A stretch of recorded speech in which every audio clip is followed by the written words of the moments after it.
Yo, Yo, yo, yo, yo, yo. yo, what's up, people?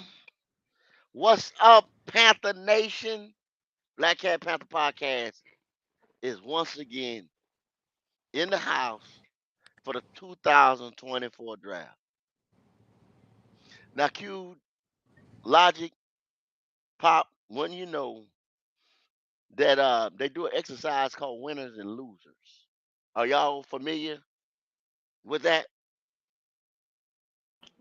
Yes, sir. All day long. The Carolina Panthers, just like last year, come back with a C plus or a D rating on their draft. Um, I was not on the live yesterday because I couldn't take it. I couldn't take it as well. And I heard people say, "Oh, we did good. We did good." Yeah, we put yet another hurt player. We moved back. We did get our number two back. We got our number two. Yay, yippee, hooray! We got our number two back for 2025. Okay, that's probably one of the best moves of this draft right here. Getting the number two, getting our future number two back 2025. Right now, I asked a question. This is the elephant in the room question I asked you guys. Now, at the start of free agency, we spent $155 million for the protection of Bryce Young in pass sets. Why is our head coach now saying he committed to the run? Committed to the run, committed to the run, just like Arthur Smith said he was in Atlanta. Or run the damn ball, run the damn ball, just like Steve Wilkes that we didn't get a head coaching job to.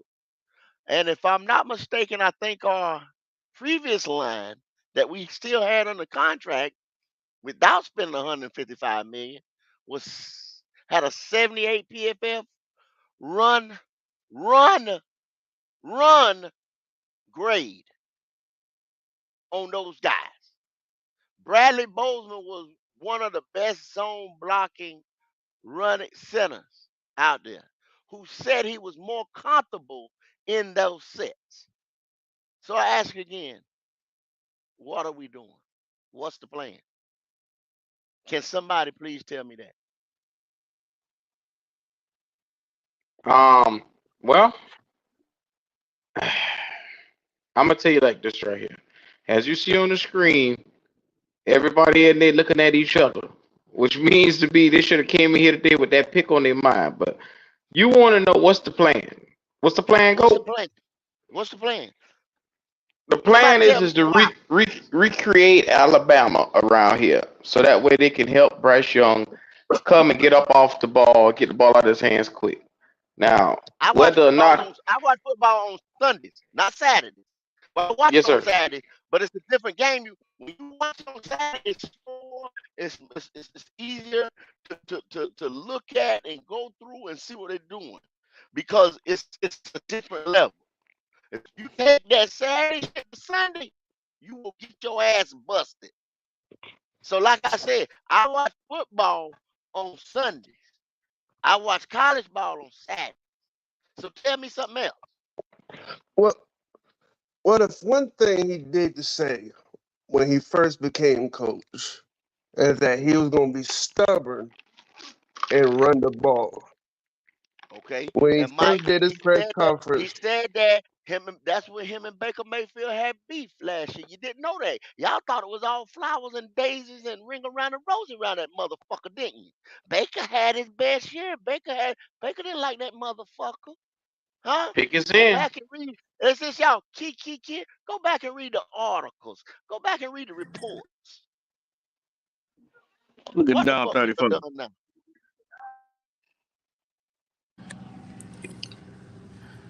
Who y'all think we So going with? It better be a tight end, God dog. Sanders. we're Sanders. gonna see. Sanders. I'm telling you, The pick Sanders is still in. right the fuck there. They bypassed a lot of talent the last couple of days, especially yesterday. So they bet not miss out on this one. Yeah, I ain't like that linebacker pick, dog.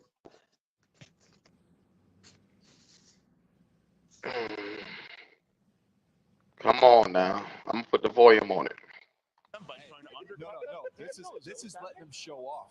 This is just let them flex. Yeah, I'm gonna give them an easy one. Ferris State, they're gonna laugh at Ferris State. Very good. They probably let the time let the time move And out. then, of The, course, the, the chat saying Sanders, y'all. by having the picks on day 3 be announced from all different 4 corners of the earth, they and did also go It's with trying almost to like tight end. stupid spotlight not to to get him. so many If you're different not getting initiatives that the Tampa league has, or especially Sanders, internationally.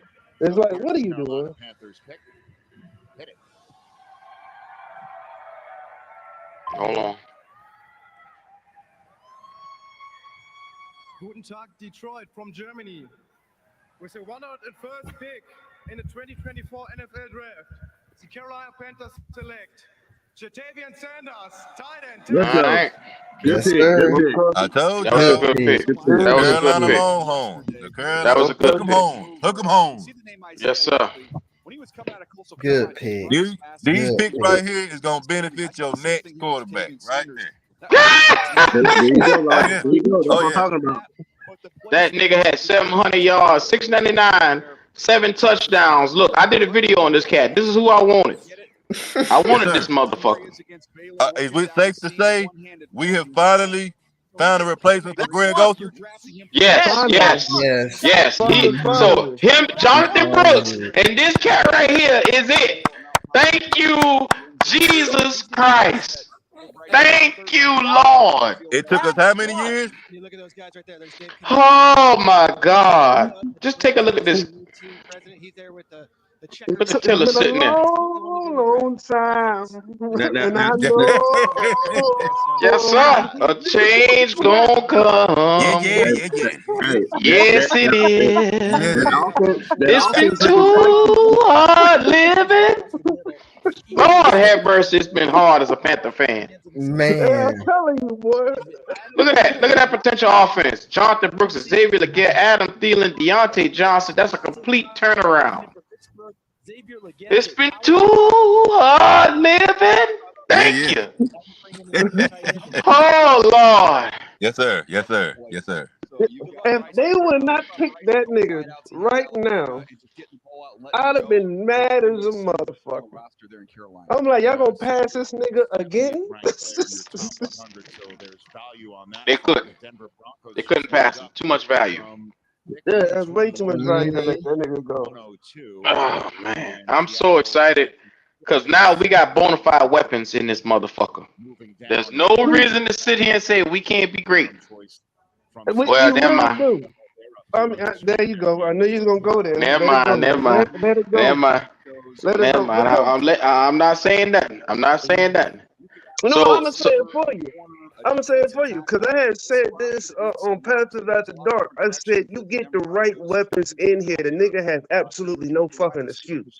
Right now, looking at this roster offensively, this nigga got no fucking excuse. Xavier Leggett, Deontay Johnson, Adam Thielen. We just got the second best tight end that they had ranked in the draft. We have the best running back they had in the draft. Nigga. What you gonna cry about? What Bryce Young fans? I want Bryce Young fans to hear me right now. What are you niggas Not gonna me. cry He got about? a wide receiver. He got Bo Nixon. See? You see what I'm saying? You see how this motherfucker fell to the 3rd round. Oh, look at this shit right here. Look at this shit right here. Them just played they just played their hand because they didn't have a 2nd round. You see when you don't have nothing to trade and you sit your ass down. You just sit your ass down. How shit come to you in a loaded draft like this? Exactly. Now go. Quarterback and his number 1 weapon. Go. Look at this comment. Look at this comment, go. He said, you're right. We got bona fide, unproven NFL weapons. So now these guys here, bona fide, unproven weapons. Jatavian Sanders. So now if they come out and they don't produce, they're going to say, well, it's their fault. They rookie. I guess we'll be looking for God damn. Gotta find us a center. I'm not doing that. I'm not doing that. They gave these niggas everything that you can ask for as a quarterback. Did it, Mike? What the fuck are you talking about? You not doing that? No, nigga, we didn't just do it, nigga. Okay, all right. All right. Okay, you said we just did it. Who was the tight end we drafted last year? I forgot. I don't remember. I'm taking look in the Who was chat. the running back that we drafted last year? I forgot. I wasn't there. Look at what Rock and Blue said in the comments. Unknown caller. That's the Bryce guys. That's what you're gonna hear if he's unsuccessful this year. Well, they're rookie. They're rookie. Unproven. Nigga, Give I, them see, a chance. if I swear, okay, let me put this out here in the motherfucking chat. Nigga, it's gonna be a day y'all gonna see me walk in the streets of Charlotte after a game. I'm gonna be very, very casual.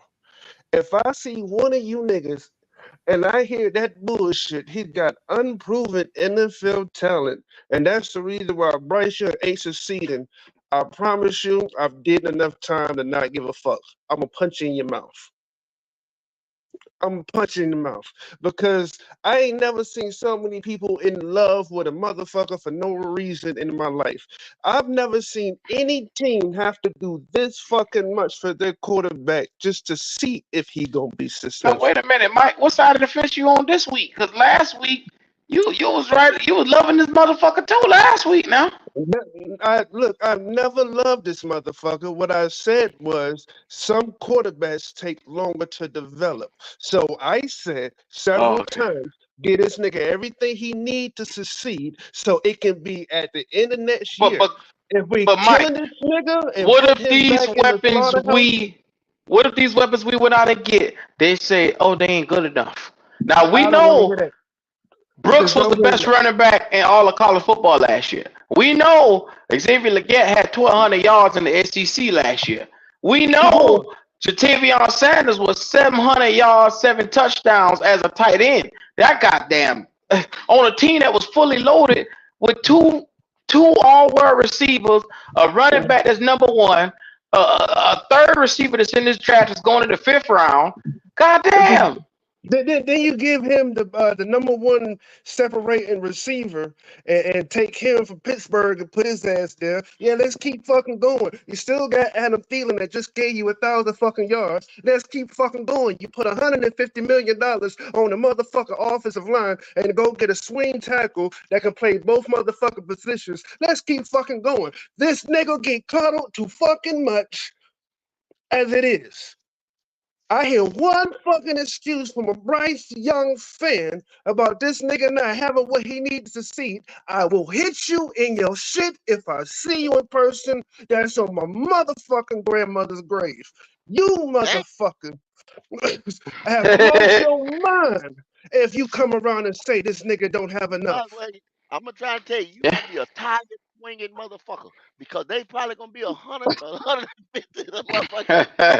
Nigga, I well look, These I'll be out boy, that mother. these Nigga, boy I'll be out grow that on the motherfucker trees, like Mike. I'm gonna be around that motherfucker like Sugar Ray Leonard. I'm hitting everything moving. Like a boy Mike, said, even Sugar Ray Leonard had to fall. Even he had to fall. you about to be one fight nigga, cause they getting ready to they gonna come out the woodwork. They can't get this nigga no motherfucking excuses. Like nigga, the best running backs, second best tight end, top tier receiver, number one separator, a veteran presence in the motherfucking slot that you had a chemistry with for 1,000 yards. And let's rewind the tape. The receiver we drafted, nigga, is the receiver you wanted. It's the receiver you told your daddy, so he made that fucking comment. Oh, motherfucking nigga, that was your fucking receiver you wanted. I can't go out there and say it, daddy. You go out there and say it. Yeah, you said, daddy, I can't do it. Nigga, that was who you wanted. So there's no fucking excuse. You handpicked the receiver out the draft?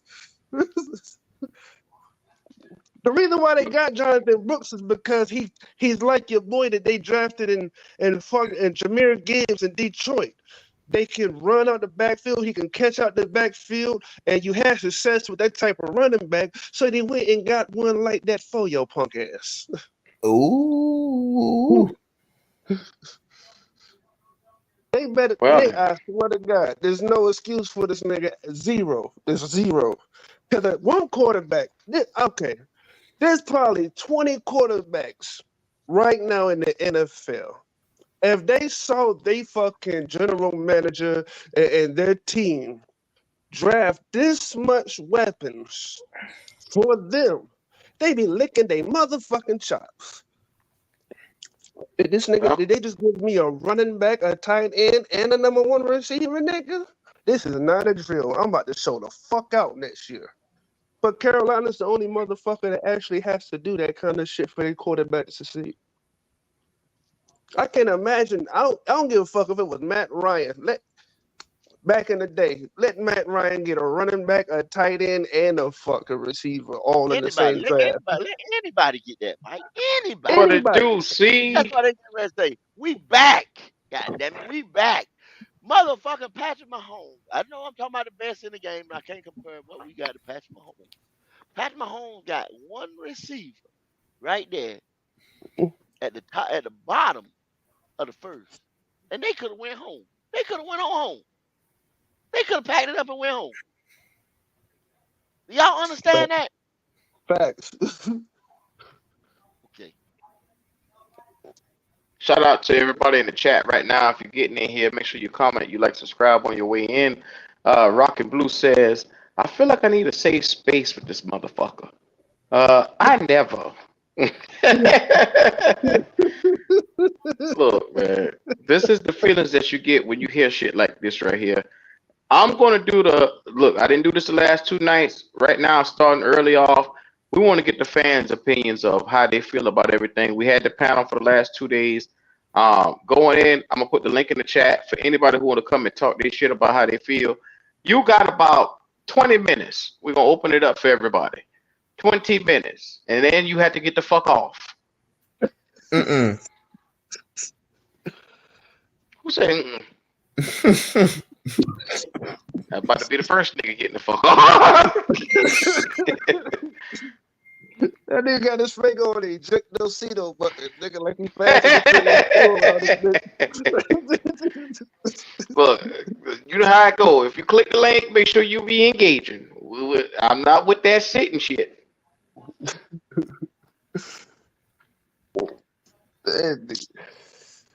Oh, It is. I'm telling you, man. This is interesting, man. It didn't look like no plan because we did the same thing in a bunch of our mocks. When we around that 100, when we had the 100 and 142, that's where we picked our tight end. And if I'm not mistaken, Brooks went in the bottom of the third, didn't he? Yeah, every time Brooks was the first one off, and he was going in the middle, bottom of the third. So it's about right. But we could have traded back you and picked up at least 2 more picks. You understand what I'm saying? We could have been picking twice today, and we should have been picking 2 or 3 times in a second. I mean, 100% right. We could have did this differently, for sure. Like, there was times when they traded, and I was like, I don't get why the fuck they just traded, nigga. We was at 52, nigga. We could have got Jonathan Brooks at 52. But what ended up coming out, which is what I read, what I thought last night, I ended up saw an article about it. The reason why Dan Morgan jumped up to get Jonathan Brooks is because Dallas Cowboys was going after Jonathan Brooks. So he was trying to get in front of him. But okay, Mike. Let me do a little breakdown. And I like to ask Carolina Logic, who would be probably one of the experts here. Yeah, college expert, Carolina Logic.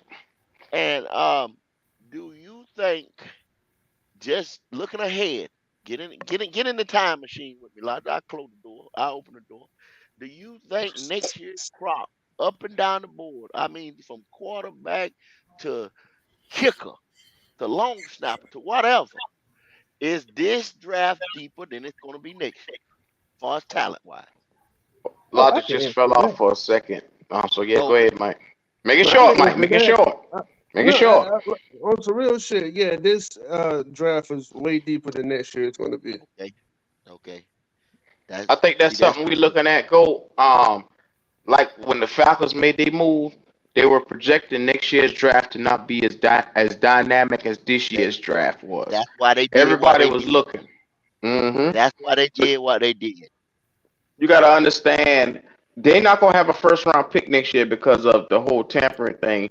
And they said, if we don't have a first-round pick, we don't have a chance to get Quinn Ewers or Riley Leonard or any of those guys or Shador Sanders, we got to take our quarterback now. And think about it. Michael Penix is probably better than all of them except for Quinn Ewers. I would say they would probably be on the same level, him and Quinn Ewers. Yeah, yeah, yeah, definitely. And maybe, like I said, a Riley Leonard and the Ward Hmm dude, he probably gonna be a second rounder. And what's that other cat? Didn't he transfer? No, Riley transferred. But anyway, it might be 4 guys next year. That's legit. But they won't be back to back to back to back like these guys right here, like this hot draft hmm right For here. And sure. then Mike, you see Dallas picked that 56, right? They picked that Yeah. 56. We was at 39. All we had to do was trade the 39 4 to 5 spots back. And we could have got something another pick for the day, guaranteed. You see what For I'm saying? sure. And For we sure. still would have been ahead of Dallas to go ahead and get that running back and pick up another pick. See, that's the chess moves in the draft that Hugh hit on yesterday. He said this is a rookie GM, y'all. He's been looking hmm from seat number 2, seat number 3.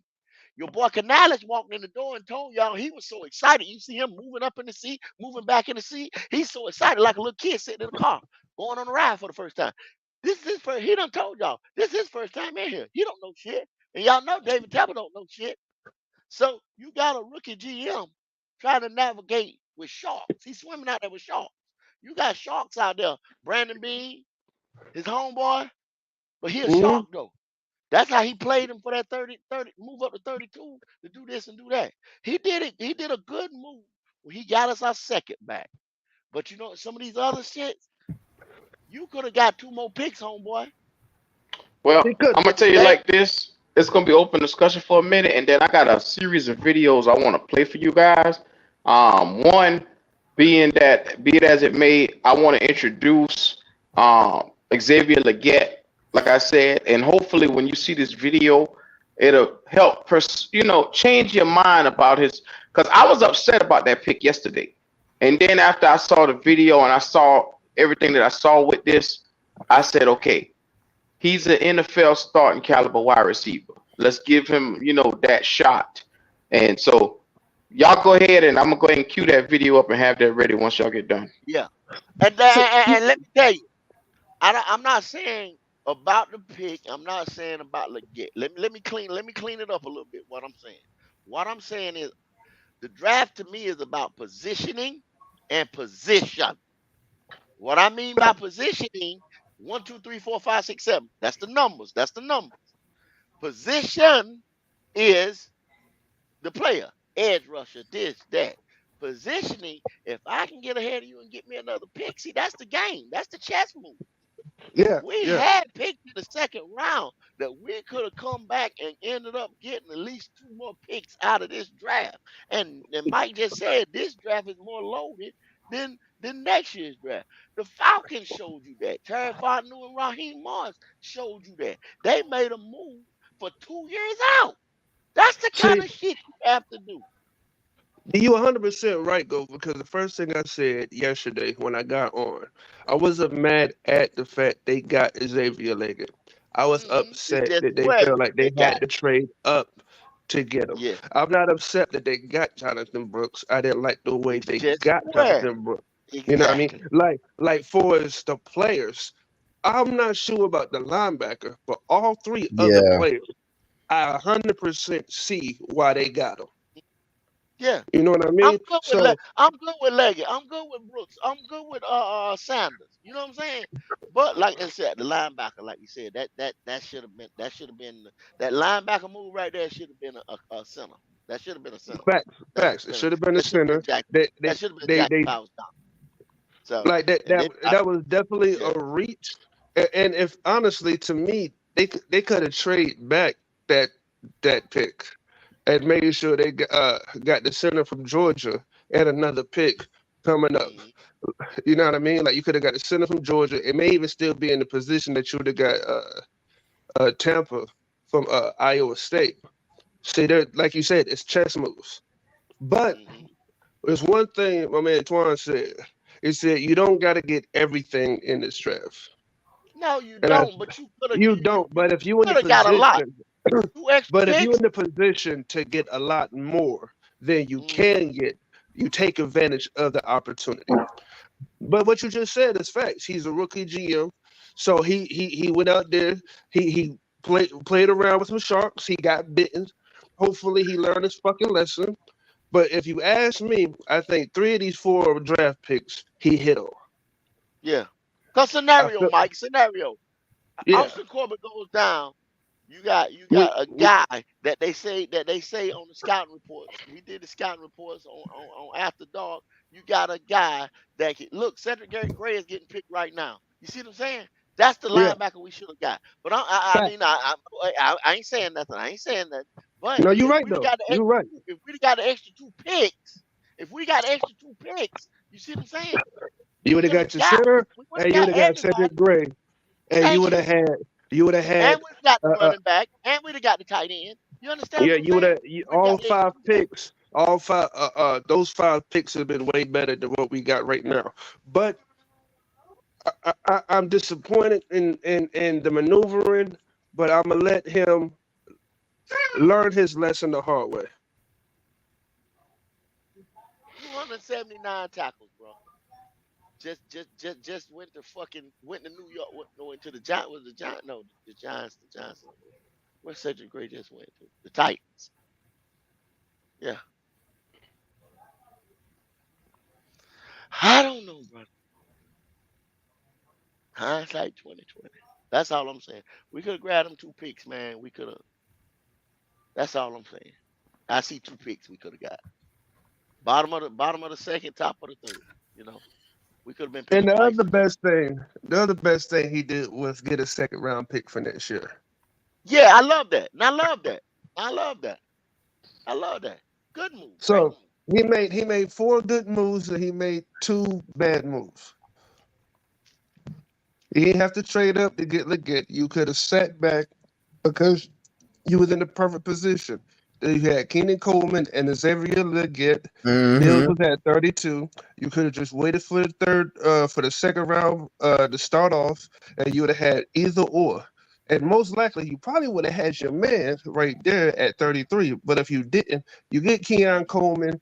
You have got a receiver that's probably just as good, a little bit more polished route runner, and you take that and you take that and you got a smile on your face because you didn't lose anything. You didn't have to Look, trade nothing. I'm asking you, how much of that Bryce Young and his camp had an effect on probably moving up to get this guy when, like you said, on a Donnie Mitchell, a Keon Coleman, um, at least 2 or 3 more guys that I could name was there with the same skill set, if not better. How much of that That was was Bryce affected? Young. I'm gonna Okay. say that was 100% Bryce Young and that was the thing, and that's why it annoyed me, and that's why I say now So you got to who was in charge of this draft? honestly, to be 100% clear, Bryce Young. Damn. Bryce Young probably told him Sanders, Brooks, and this cat right here, Xavier Leggett, is what I need. No, He no, probably look. did. See, I'm with now you now, all the Mike. players, No now excuses. all the players No that excuses. came in from the 30 visit. Everybody they drafted came in with the 30 visit. Even that linebacker was part of the 30 visit. Leggett part of the 30 visit. Sanders, Jonathan Brooks, all of them were part of the 30 visits. So first of all, here's your first warning sign that Leggett was going to come no matter what. They went and visited the nigga 5 times. What I don't know is how many times they visit this nigga before Bryce Daddy said so. Shit, probably not once. They went and probably after he said something. He said something early. That was hell. That was what, about 3-4 weeks ago. Yeah, close to a month. It's been about a month actually, and I'm gonna say that when he made that comment on the fucking page and it went viral and shit, and everybody was like, Bryce Daddy need to mind his business. That wasn't Bryce Daddy. That was Bryce. Yeah. So then you go send the motherfucking wide receivers coach, the little offensive coordinator over there, well, the offensive coordinator in name. You know what I'm saying? You go send him over there. You go have them looking at tape and all that shit to see what we can actually do on a guy who we was not scouting. If you go see a motherfucker 5 times, you didn't see what you want to see the first time. Think or the about second, or the third. You know, it. now, but So but look Huh? though, but look, Okay. but for as Xavier Leggett as a player, what I've seen myself, I know Q about to run a video right now. The yeah. man looked like he can get the job done. I'm not taking nothing from him. I think he really can be a good NFL receiver. Really, I really feel that way. I just felt like if you didn't get him, the world wasn't coming to the end, my nigga.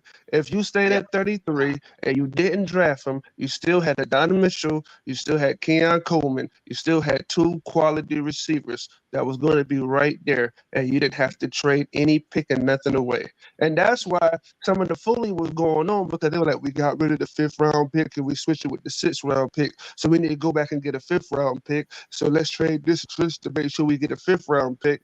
You didn't have to do all that, my guy. But learn from it. I'm only annoyed if you do the same shit next year. Okay. Learn Okay. from it. Hold. Sit. So, all right, fellas, sit tight. Take a breath. Take a breath. Take a breath. So, shout out to Agent 704, my dog. What's going on? He said he late. What he missed? We picked up Jatavion Sanders today in the top of the 4th round. Which, like I said, now you got Jatavion Sanders. You got Xavier Leggett, Jonathan Brooks. One hell of a goddamn offensive output of weapons that's coming in. Look like they're going all offensive for weapons over here. And Yeah. to target. So this is where we at. I'm gonna play this video because when I saw it, it was inspiring to me. Like I said, I don't know Xavier Leggett too well, but I'm from the same side of town he's from. I'm from Florence, South Carolina.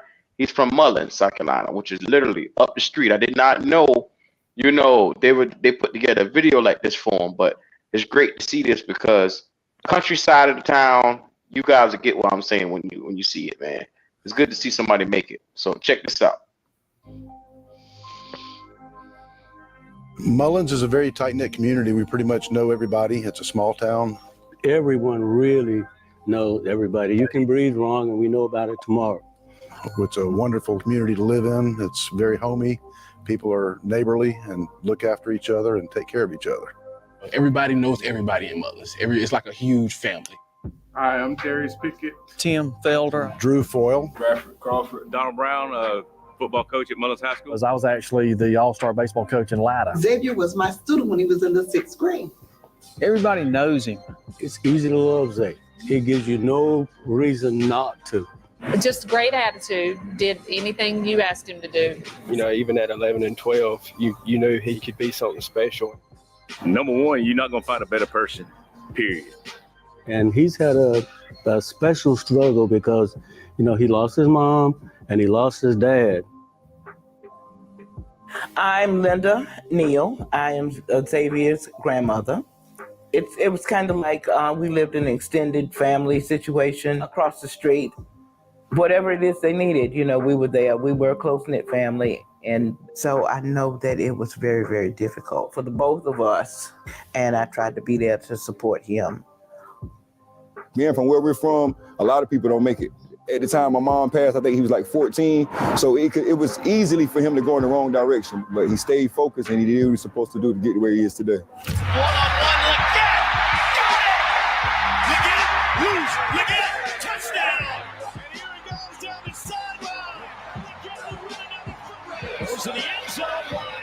What showed up on Saturday was normal for us to see on a daily basis. He doesn't have teammates, he has friends. Like Xavier was so close to everybody. He gave the vision to younger kids back home that you can do anything you put your mind to. Think all the little kids in our recreational program, it's going to be, I'm Zay. I would say to Xavier that I am a proud grandmama. And I wish you the best. I wish you much success in all your future endeavors. And I will always be there to support you. A lot of my friends will always say that he's going to be better than you. And I will always tell them that's the plan. To the end zone. Leggett got it. He's dropped back at the 11. Oh my goodness, the Jets are on for Xavier Leggett. Touchdown, Carolina. Touchdown, Xavier Leggett. Say, man, congratulations on this opportunity. No one has worked harder for this opportunity than you. When I asked every player on the team, who do you admire the most in our program, you were far and away the number one guy that got votes for that. And it's because of your work ethic, but not just that, the way you treat people. The things that I really will remember are just what you did this past off season, showing how important football is to you, and getting a call from you at 10 o'clock on a Friday night, wanting to stay up here in the building and get some extra work in the off season. You willed yourself and worked yourself to this position that you're in right now. And that's why you got such a bright future in front of you, man. So appreciate everything you've done for me. Love you, man. Care about you. And I'm so excited for you. Go be great. I just wanted to show that, like I said, after seeing that and seeing exactly and hearing some of the struggle of what this young man's, been through, it was very inspiring to hear his story coming from Mullins, South Carolina. And so, yeah. But Paige Grigsby, what's going on with you? What's up, my Carolina fans? What's happening? What's happening? Right. What's going on? What's on your mind? Okay. I am so proud of you guys for getting Jatavion Sanders. Yes, man. Okay. I'm a Longhorn fan. Hook 'em, by the way. All right. So, you guys, y'all got a great one. Look, we got him and we got Brooks. I'm so happy. Like I said, Brooks is thebomb.com. I hear you. So, we have a guy named Cedric Baxter Jr. On the team now. And Jonathan Brooks actually mentored Cedric. Oh, wow. And so did Bijan. Look. We're going to be the Texas Panthers is what they're going to start calling us around here after a while. Well, y'all got Deshaun Jameson. Mm-hmm. He's a former Longhorn. Y'all got Brooks. Y'all got Jatavion. Now all y'all need is Jordan Whittington. If we get Whittington, and that's the third receiver that I could that I was telling everybody about earlier. If we get Whittington, we're really gonna.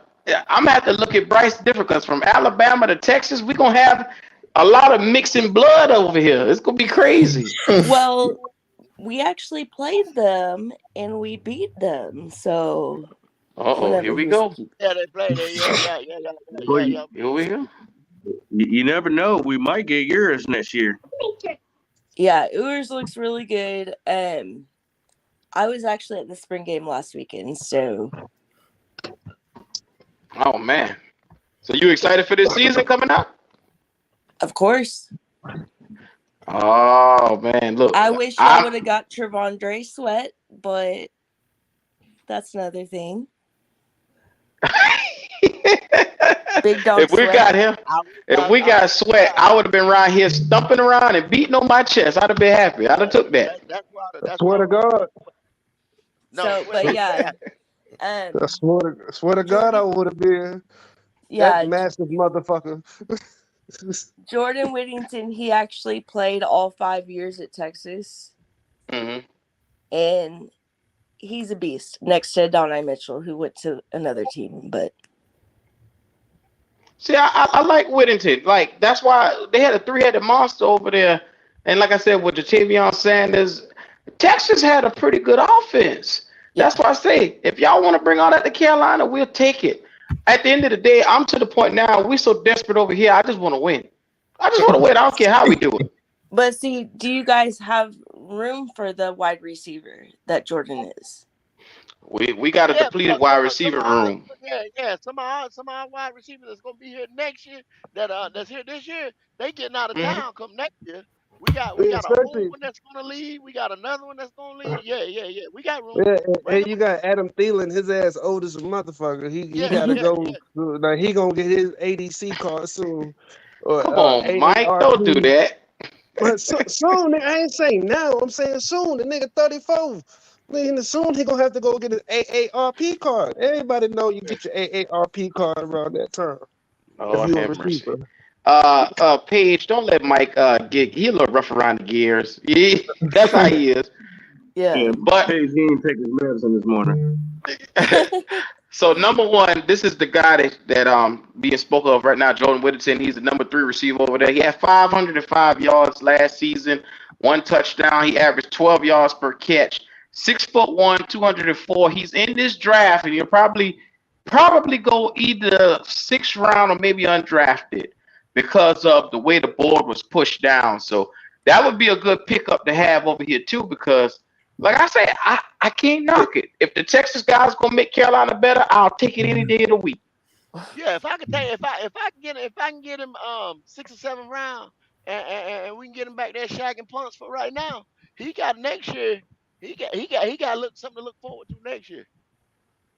Oh yeah. Cause I love to have Quinn Ewing. Yeah. So Paige, is there anybody else you want us to pick up from your side of town?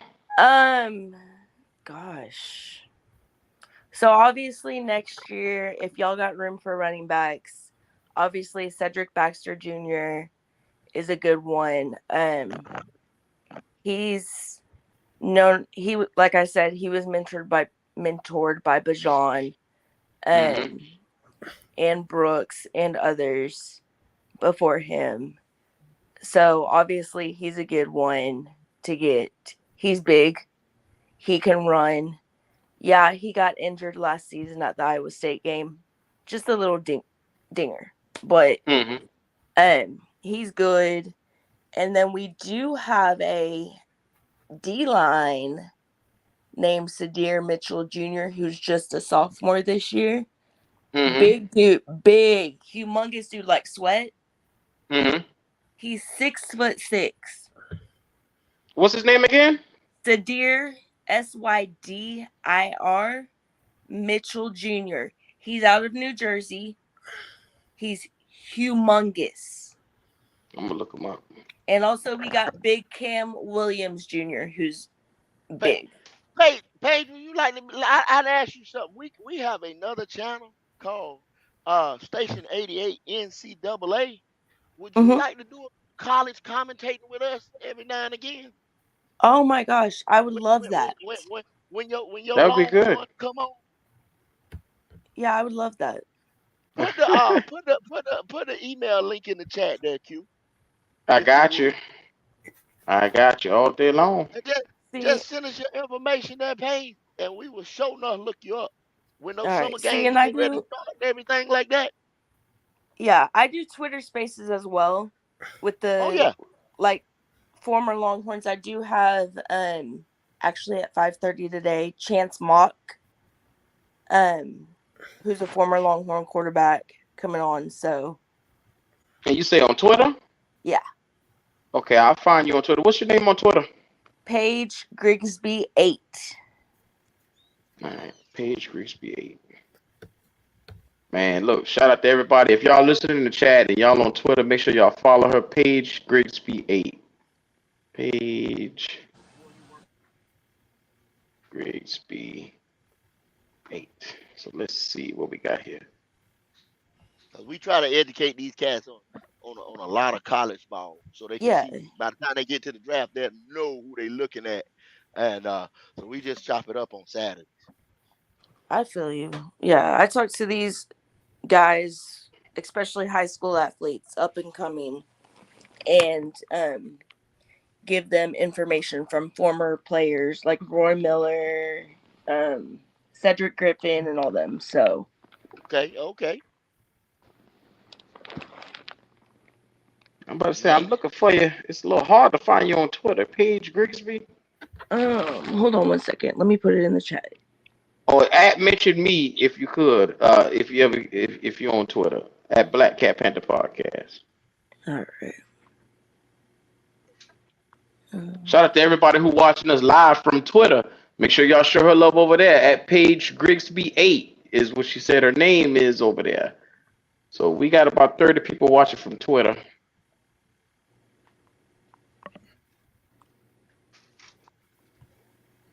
Look, I can't wait to get a kickstarter this year for college football.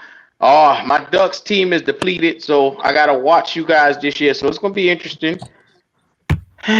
We lost our coach. We lost our quarterback. Shout out to my nose, baby. Here we go. Here we go. Don't get Florida State started. Here we go. Yeah. There's always somebody here that you never know you may run across. So shout out to everybody in the chat. If you feel like you got a calling, I actually am looking for someone to come on to the NCAA page because we got to get that thing up and going. So if you love college football, reach out to your boys at blackcatpantherpodcast@gmail.com. If you're interested, I do got a spot there.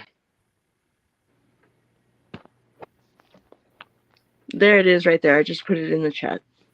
Okay, I got you.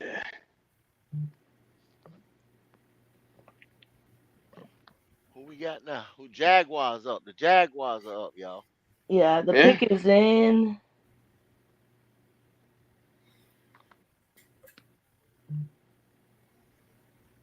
Oh, I got you. I share the tab. Is this to make sure that's you right here? Let's see. Yes, that's right me. there. Okay, Yes, sir. everybody, y'all see it? Longhorn is in the building. So I got a question for you. We just took Jonathan Brooks. He had an ACL tear. Are you concerned a little bit about his ability to come out of here and, bounce off of that injury? So I am not. I'm actually excited about it because I know, especially with him being the player that he is, he will go ahead and do it. But I also know that he sat out the Washington game because of that ACL tear. So that's why Cedric Baxter Jr. played. C4 Era is his Twitter handle, at C4 Era. So that's why he played the whole game. But I'm not concerned. Like, if he can get better, then he'll be a beast for you guys. Well, they told him, he said one of the things he liked about when he came on the 30 for 30 for us, they laid out a program for him, I guess, for his rehab and things like that, or a program to bring him back, to get him back to up to football speed. So he said that's one of the things that he liked when he came over here. So I guess they liked it too. They liked it. It said it was a clean turn. They said it was a real clean turn, successful. So maybe he won't miss a beat. Yeah, he was. Hopefully he won't. I see you watching film on Brooks, so yeah, he's a beast. Oh yeah, that's Sanders right there on that one. Yeah, Jatavion's a good one for sure. I know he's always loved by Longhorn Nation. I've had a chance to talk to his mom and dad about him, about his upbringing. And let me tell you, whenever people criticize Jatavion, he will get on you guys. He is he's the type of player that, especially with Steve Sarkisian coming into Texas, he's the type of guy that's a go-getter. He is the type of guy that will hit. I like that. Then they said we needed some dogs over here. So at the end of the day, I ain't want nobody soft. We already got a soft quarterback. So I'm trying to get him up out of here. I'm sorry, Paige, but Bryce got to go. Foster. Paige, you like Bryce? Yeah, I was about to ask the Paige, do you like Bryce? Yeah. I love Bryce.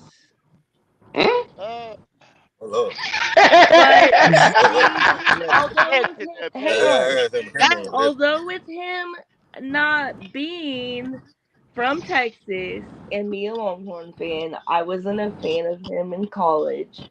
But with him being the type of player that he is, I have been a fan of his. Okay. Do you think his game translates to the NFL? No, absolutely Oh, not. okay. Somebody, hold on. Somebody got a whole lot of noise. That lot of there you. Who that? There you? Oh yeah, there we go. Um. Well, his game don't necessarily translate to the NFL. I think we all can agree on that. Now they went out and got him all world weapons. Are you expecting him to come out and be better this year with the weapons that's around him now? Yes. Okay, how drastic is it? Like, are we going? Is it? You think it's going to be big? I think it's going to be big, especially with watching him scouting him, especially at Alabama, with Saban, who was his coach. I already know that he's a slow passer out of the pocket, but Mm-hmm. that's the way he's always been. And we did play them last year in Austin, and he played with them, and he's always been that type of guy. But now knowing who he is as a player, especially hearing from Longhorns who were on the team, like Jatavion Sweat, Murph Dog, Byron Murphy, and others, I know that he's a go-getter. Okay. From what they said about him. Well, my first taste of him in the NFL, I watched him week after week, and it gave me now. Granted, a lot of people's going to say the offensive line, was no good. He didn't have any weapons, but last year we watched him week in and week out just make bonehead plays, bad decision making, and those were stuff that we were sold on him being smart and able to do. And so I'm hoping that it's improved this year. Like I said, as a Carolina Panther fan here, like I said, this is a Carolina Panther based channel that we have here. We want to see the best product come out there for the field because number one, the quarterback position is so important. It's the number one most important position in all of American sports. And if you get that wrong, your entire team goes as your quarterback goes. So I need to see improvement with him, with his arm, but as well as him doing mental improvement. Like I got to see him mentally step up and be smarter this year. That's all I'm saying. Yeah. So, Chris, I did see your question. I think that Quinn will actually be a good fit for you guys. Or also even whenever Arch Manning, Peyton Manning's nephew, actually grows up and is the QB for you guys. That's an interesting take. Shout out to all the women that know their football. I appreciate that. Yeah, man, I'm impressed. We appreciate you for pulling up on us, Paige, because boy, most of the time we scare a lot of people away because we're so far left, and some people be so far right, so they think we radicals. Yeah, man, we scare a lot of people. Renegades. That's Yeah, fucking renegade. especially when Mike start talking. Mike will scare everybody off. And I just want to say from the bottom of my heart, I don't give a shit. Deal with it. Oh, you see? See, get back in your cage. Get back in your cage. We appreciate that because, Paige, every now and then we need a little diversity. And Mike, you hear him? There is no diversity. He's set in his ways. He one of them cats. Mm-hmm. Hey, look, shit's real around here. Hey, look, man. Yo, what's our next pick? Ain't it like 150? 101. 157. 101. Yeah. Oh yeah, 157. I forgot. Yeah, 157. Nigga. Hey, Paige, do you follow any NFL teams? So I actually follow, with me being in Texas, I actually follow the Dallas Cowboys. Cowgirls is what I call them. I'm not a fan of theirs. I'm not a I'm fan of sorry to theirs. hear that. I'm sorry to hear that because I think the only thing worse than having a fucked up team like we've been having these years is having a team that always get to the playoff and can't get right. Yep. Oh, It's we got like, some nerve, Mike. We can't get to the playoffs. nigga, But see, I said that first. I said we got a Yes, fucked sir. up Yes, team. sir. Yes, sir. And Yes, then sir. I don't want no problems. Yes, sir. but see, it's like, why did they re-sign Ezekiel? He could have been better at New England. Come on now. Mm-hmm. My question to you, Paige, is since you in Texas, what's the Houston vibe now? I know they have been trending upward. So, what's it like? So obviously, I live close to Dallas. I live actually 30 minutes south of it, Fort Worth, to be exact. Yeah, I know that. But from what I've heard, I have family and friends that live down in Houston, and they are pumped about this season, especially with the new draft picks that they just got. Yeah, they might redshirt them or sit them on the bench.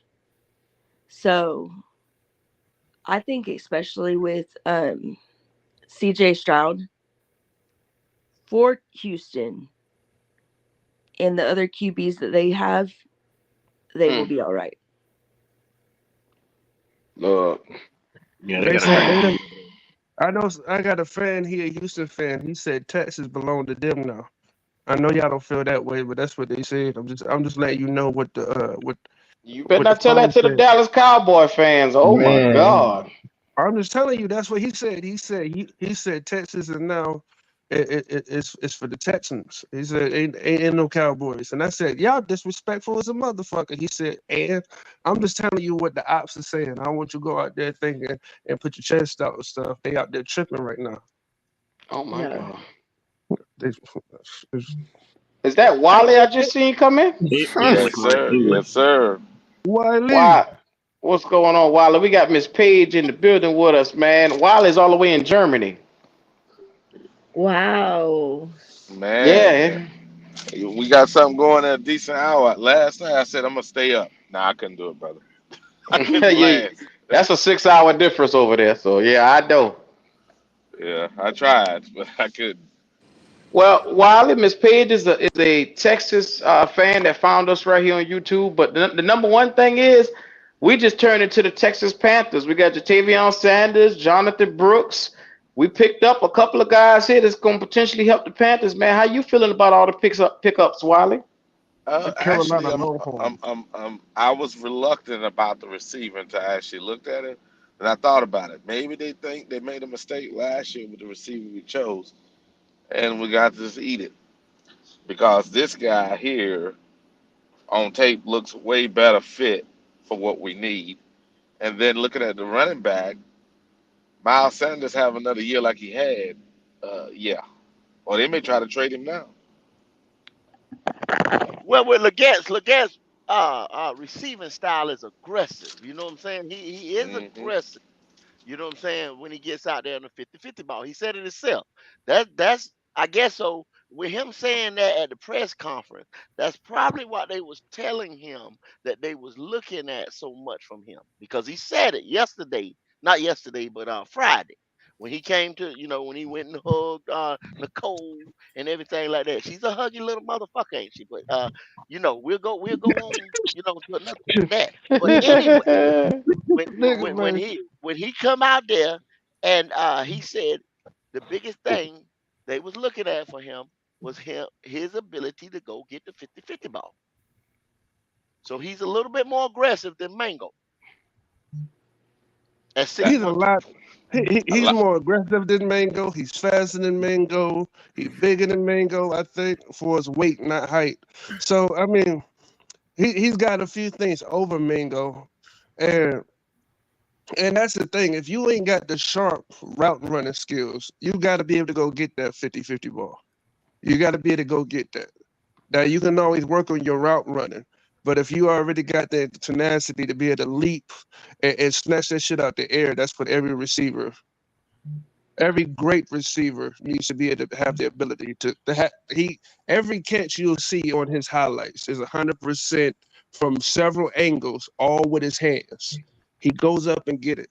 And that's one thing I did like when I looked at him. I don't like his route running at the line. I really don't. But we'll see what he can do to improve that. Mm-hmm. Look, man. All I'm gonna say, if y'all wanna take this thing to the next level, because main goal is who is that? We haven't seen or heard nothing from him in a while. Look, you got Xavier Legette in here, like you said. Let's go get Witten and let's make it a cool cut trio with the Texas boys. I don't mind getting these Texas boys up in here. You already know Sanders gonna start this year. You already know that. Oh, yes, sir. Yeah, Yes, sir. Tavion for sure. Yeah. He's a star. He comes into our tight end room and he is Instantly. The man. You understand? He is the man. Today. You understand? Today. I ain't talking about tomorrow. There is not another tight end on this roster that could challenge him for the top spot. He is the guy. He is the guy. For sure. 7 touchdowns, 699 yards. This cat was a beast last year. 700 yards. I'm just going to give him that 1 yard. 700 yards, 7 touchdowns on a team where you had a bona fide number one and a Donald Mitchell, a bona fide Xavier Word to getting 1,015 yards, 5 touchdowns. Then you look around, Jonathan Brooks running for over 1,100 yards on the ground, 300 all-purpose yards. 300 receiving yards. Good God, 11 touchdowns on the ground for him. Whitmore, I just put it up, 500 yards, a touchdown. That Texas offense is look, if y'all want to build Texas here in Carolina, I'm with it, man. It can't get any worse than what we had last year at 2-15. Can't be worse. You said we the Carolina Longhorns. Carolina Longhorns. Put them horns up, cuz. What you say, Pat? Hook them high? Did you say that? Yes, sir. I'm walking around with my Longhorns out. Hook them high. Hook them high. Black Cat, did you see what Brooks tweeted after he got drafted? Talking about the picture that I got up on the screen? No, he tweeted on his Twitter something. Let me look and see. 25 minutes ago. Hold on, let me see what he got going on. Texas football, they done messed up. Oh yeah, he got it out to him and Jatavion together. It was like they done messed up. Yeah. All right, you got a guy coming in chippy. He got a chip on his shoulder. That's how he is. And I met Brooks and Jatavion last year before the playoff game against Washington. And that's how they are. They are the type that will let you get to them. But with Jatavion and Brooks together in Bijan, especially in the same room, I know that they have that vibe, that go-getter vibe. Especially, they're super nice to the fans. Don't get me wrong. But they know how they roll together. They know how to get that click going. They know how to get the fans hyped. You basically saying they know how to turn that switch on when it comes to playing that ball. Yeah.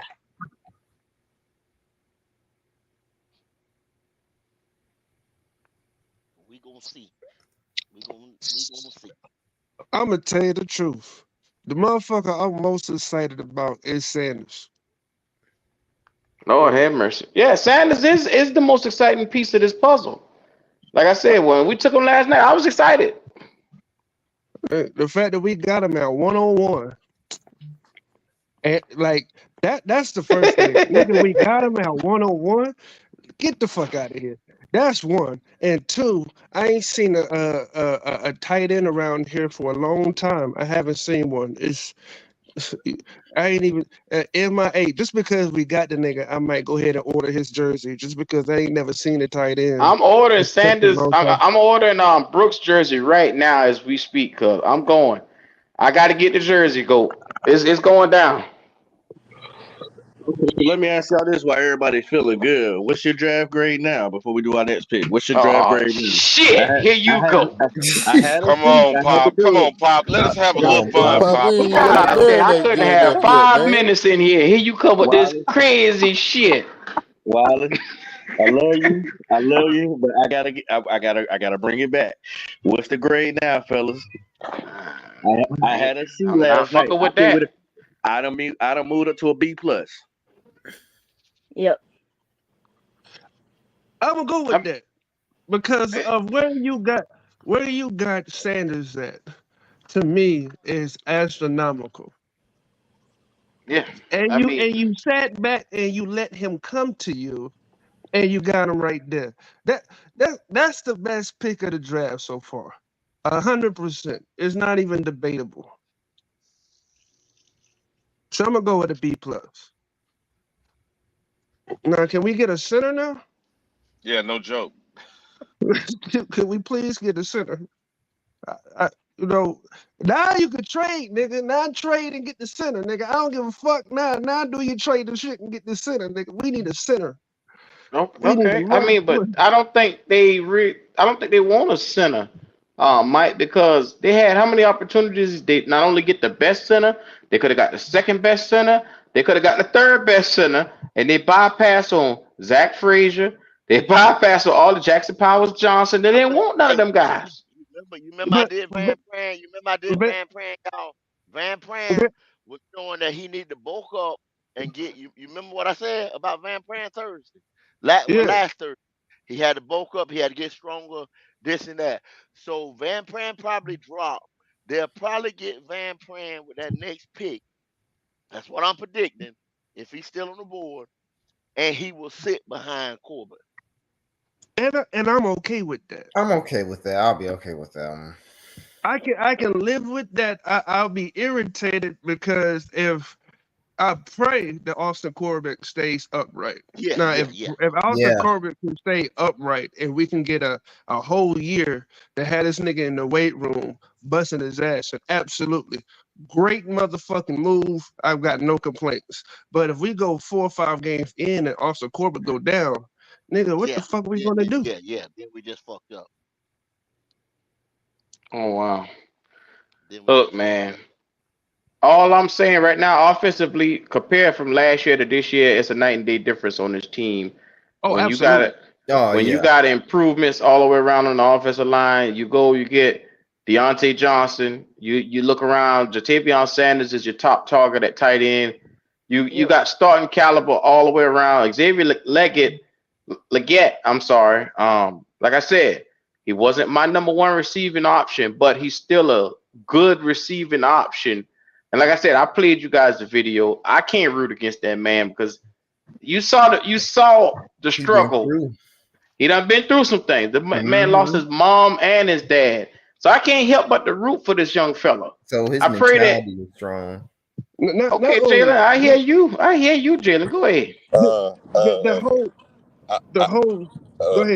I don't want to be a devil's advocate, but here we go. Here you go. Y'all ready?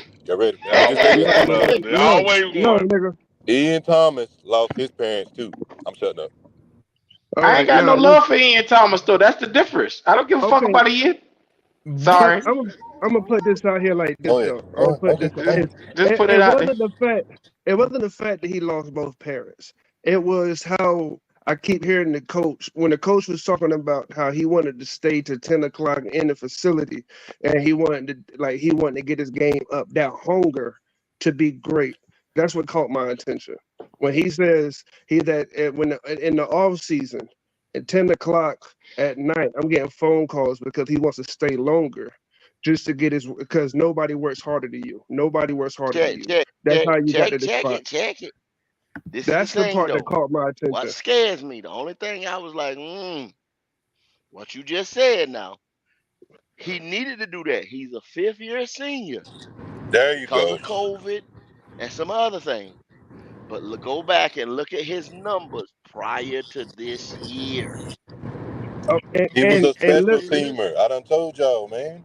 Okay, had now one good let me season. bring that right back. Let me bring that right back. Do you want the motherfucker that don't want to realize his weaknesses in the game and that don't want to spend his whole off season getting his shit right and studying? Because what you're saying is the nigga was garbage at one time and he decided that look, I got to do something now and I got And to I and commit and to this shit. well, that's what I'm saying. But see, that's the only thing that raises my eye when say like if you had a guy like Tez Walker, right? Tez Walker got picked right there at 113 or something like that. That's what made him drop. But we know what happened to Tez. Tez was at the HBCU, then he jumped in the port, you know what I'm saying? This and that. Then they say you transferred before this, you had to miss 4 games. He didn't have 8 games worth of tape on him. Leggett was at South Carolina the whole time. You see what I'm saying? That's what gets me. No transfer, no this, no that. Was at that same had I mean, not even, 6-round numbers at best until a breakout 1 year. So I'm like, when I see a body of work, that's all I'm saying. Kudos to Mhm. his story and all that, this and that. But I need to see at least 2 more years of work. Exactly. That's my Production. issue. No. My issue. How many times we gonna see people get drafted off of one good year and they didn't have Yeah. anything over there? How many quarterbacks we done seen taken off of one good year of football when they didn't have nothing prior to that? Majority of the time it don't work out. You going off of a hype Exactly job right. almost. Yes, he got the Okay. measurables. Yes, he got the size. Yes, he got the speed. But what was those other 4 years of college, man? I feel what y'all saying, and I get exactly what you're saying. But if we put the numbers on paper, Ladd McConkey would need both his years, the past 2 years, stats to compare to his. Keenan Coleman would need this year and last year numbers bunched together to compare to Xavier Vegas year production this year. So it's almost like you're not exactly in a win-win situation. Do you take somebody that had damn near 1,300 yards in a single season, or do you take some guys that had barely over 700 yards 2 seasons in a row? Because let's not get this right. Keenan Coleman didn't have a 1,000-yard receiving year ever. Ladd McConkey didn't have a 1,000-yard receiving year ever. I think both their boys had 700 and something yards the past 2 seasons each. And they both got reason to have that. I don't. You're trying to make a point because of his yardage, but if you look at the whole body of work, it's still better from them two than it is the guy you're talking about. I see what you're trying to do. Yeah, you're not. If you're gonna be Okay, I have a disingenuous, question. you understand. I have a question. Yes, sir. I have What a you need? question. Yes, sir. So he's in a dependent position, correct? Say it again. He's in a dependent position. That means the quarterback play Yeah. directly Yes, affects sir. it. Yes. So what I'm Exactly. trying to, so was that quarterback he was playing with, was he good those 4 years before his breakout That's season? a hell of a question. That's a hell of a And question. they changed though, offensive coordinators too. Go ahead. but though, Wiley, he played with Rattler the whole time though. Rattler been over there the whole time. But they changed offensive coordinators last year too. They But did. still, I still got my with my quarterback though. We still got the timing. We still got all this together that we've been getting together with the last 2 to 3 years. They've been together the whole time. Yeah, and if you look and you go back and you look at the play design from the years prior, the play designs were garbage, man. I'm a Clemson fan, and I despise South Carolina Gamecocks, and I'm telling you, those boys was not put in the best position from a design perspective. So it could have been a several different things. Oh shit, Houston has got Cade Stover.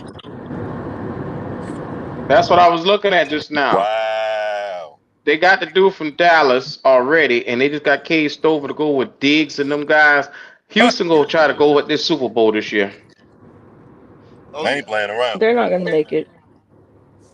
Wow.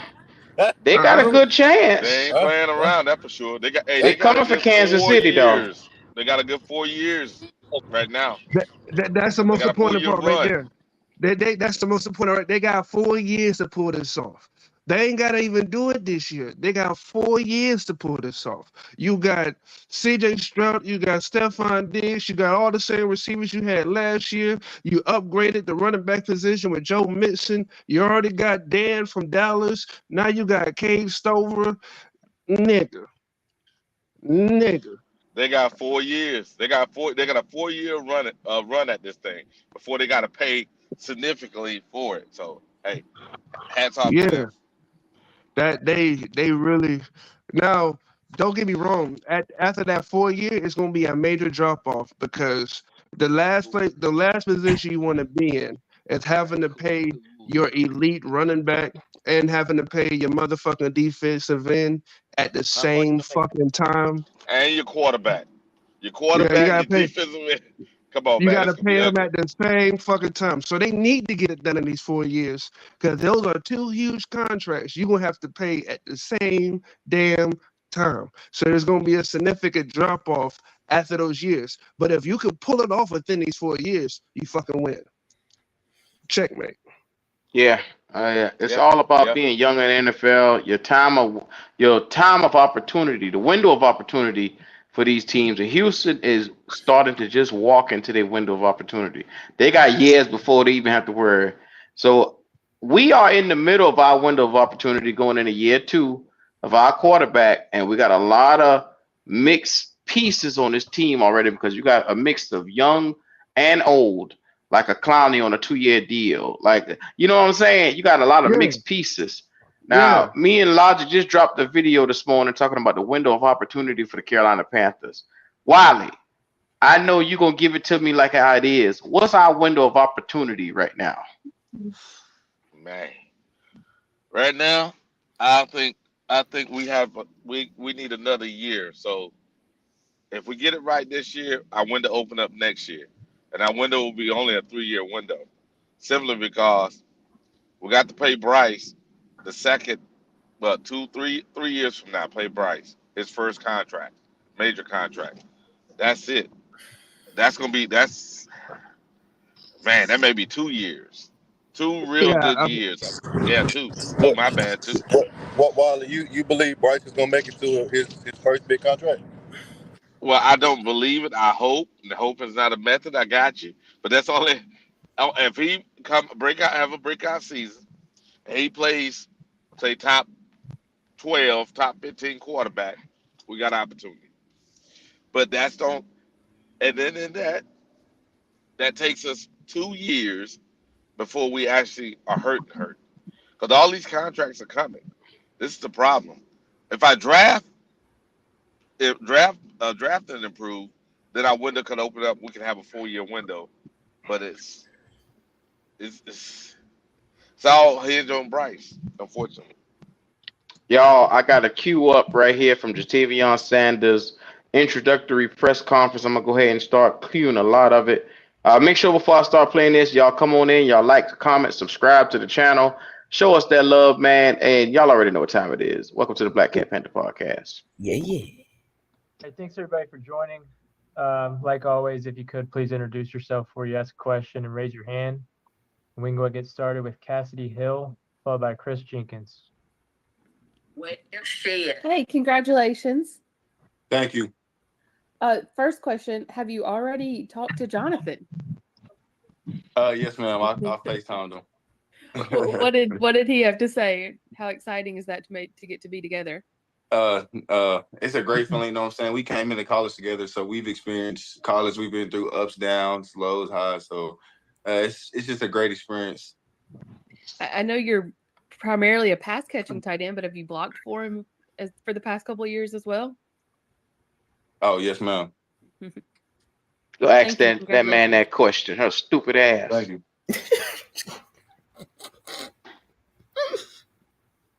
Hey, Chris, you're on mute.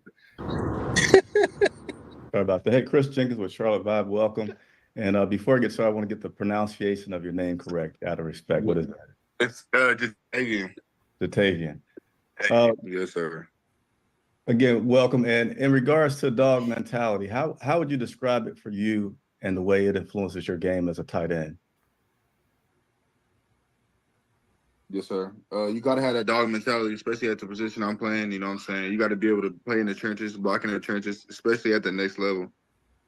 You gotta have that 1-2 mentality. Okay. Are you getting blown up on your phone there? Yeah. I'm sorry. My phone tweaking right now. And continuing on for fans here that are just now getting to know you, how would you describe yourself on and off the field? I'm sorry. Can you repeat that? Yeah, no worries. For the fan base here in Charlotte that's getting to know you, how would you describe yourself on and off the field? I feel like I'm the same person on and off the field. I got a great personality. Easy going guy, fun to talk to guy. I feel like I'm the friend in the group that's always gonna put a smile on your face. Okay, and last one is about the strengths that you had that you think will help make the biggest impact for this Panthers team. Definitely just my ability to create mismatches wherever I'm at on the field, and just having the ability to do that. Just putting in defense's mind, like they always gotta know where I'm at all times. So just being able to do that and be able to create more value for myself and my teammates as well. And would you say that mismatch comes from your speed or your height? Where does that mismatch come for you? Kind of all of it. Just at my position, you know what I'm saying? Having my size and speed to do what I can do and make the plays that I make, you know what I'm saying? It just all kind of plays all in together. Appreciate it. Congratulations. All right, let's go to Joe Person. Hey, Jatavion, good to see you. Wondering, your receiving stats over the course of your career there, really in just about every category, were second to Brock Bowers. Do you think you and like the other tight ends in this class got a little overshadowed? Like I know he got a lot of hype over the years. You know what I'm saying? Brock's a great player. You know what I'm saying? You can't take nothing from him, especially what he did since a freshman. I worked out with him for training for the combine and stuff. So I kind of got to see what he was as a person. He's a great guy. I know our relationship in the future is going to be a great relationship. You know what I'm saying? But as far as me and the other guys, I know what we all bring to the table. You know what I'm saying? I met all of them at the combine. I know what we're capable of, and now now that we get our opportunity, we all gonna make the best of it. Also, your receiving ability, do you feel like that sets you apart and puts you in a position to play and make an impact immediately with the Panthers? Yes, definitely. You know what I'm saying? I was a receiver in high school, so I feel like I'm kind of advanced as far as my receiving goes. Oh. And then I feel like the tight ends in this draft class, we're the new age tight ends. You know what I'm saying? Like Kelsey and Kittle and guys like Hawkinson, they're the guys who started the new age tight end. But guys like me, Brock Cade and Jared Wiley and stuff like that, we're the new age tight ends, bring more of the receiving ability to the tight end position. Some of the analysts thought you would run a little faster in the pre-draft. Wow. Do you have more in the tank? That's hella arrogant. Does that give you a little bit of a chip? Yes, sir. I definitely think my on the field movement my on the field speed is way faster than what I ran at the combines, and I think I'm going to show that. Thanks, Jatavion. Yes, sir. Thank you. All right, let's go to Vashti Hurt, followed by David Newton. Jatavion, Vashti Hurt with Carolina Blitz. Welcome. I'm just obviously they're bringing in weapons for Bryce. You will be one of them. Have you watched Bryce? What's your familiarity? What are your thoughts on him as a QB? Well, I know he beat us at our home stadium, so that says a lot about him already. I know what type of quarterback he is, what type of guy he is. He's a true leader. Someone I would my quarterback, someone throwing me touchdowns. Thank you. Y'all saw that green he had? He didn't want to say that crazy. This is David Newton with ESPN.com. Congratulations. He knows. You mentioned your receiving, being a wide receiver in high school helps you now. You're also a pretty good basketball player. So when exactly did you make the commitment fully to football, and how does those skills help you now in what you're doing?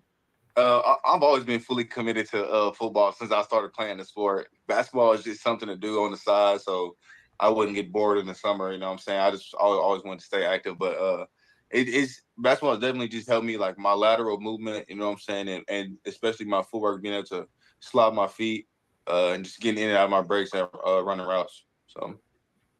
And also, I want to ask you, when you and Brooks talked, I mean, what did you think this could happen? Or was you, like a day ago, did you think, hey, I'm going to join you in a day, or what was kind of the conversation like?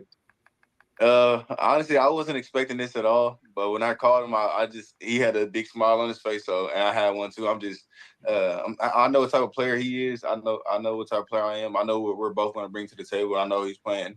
He's coming back from an injury, so I know what type of mode he's going to be in and what he's going to do for the organization. So I can't wait to share this next chapter of life with my brother. Yeah, and you mentioned Kittle and Kelsey. Who do you kind of model your game after? Are you more like one than the other, or are you kind of your own guy, or what? When you look at the top tight ends in the league, they all kind of do things in their own way. So I try to pick something at all of them, something they do good, and just try to implement it in my game. Appreciate it. Thanks. Yes, sir. Thank you. All right, we got time for a few more. Let's go to Jeff Hawkins.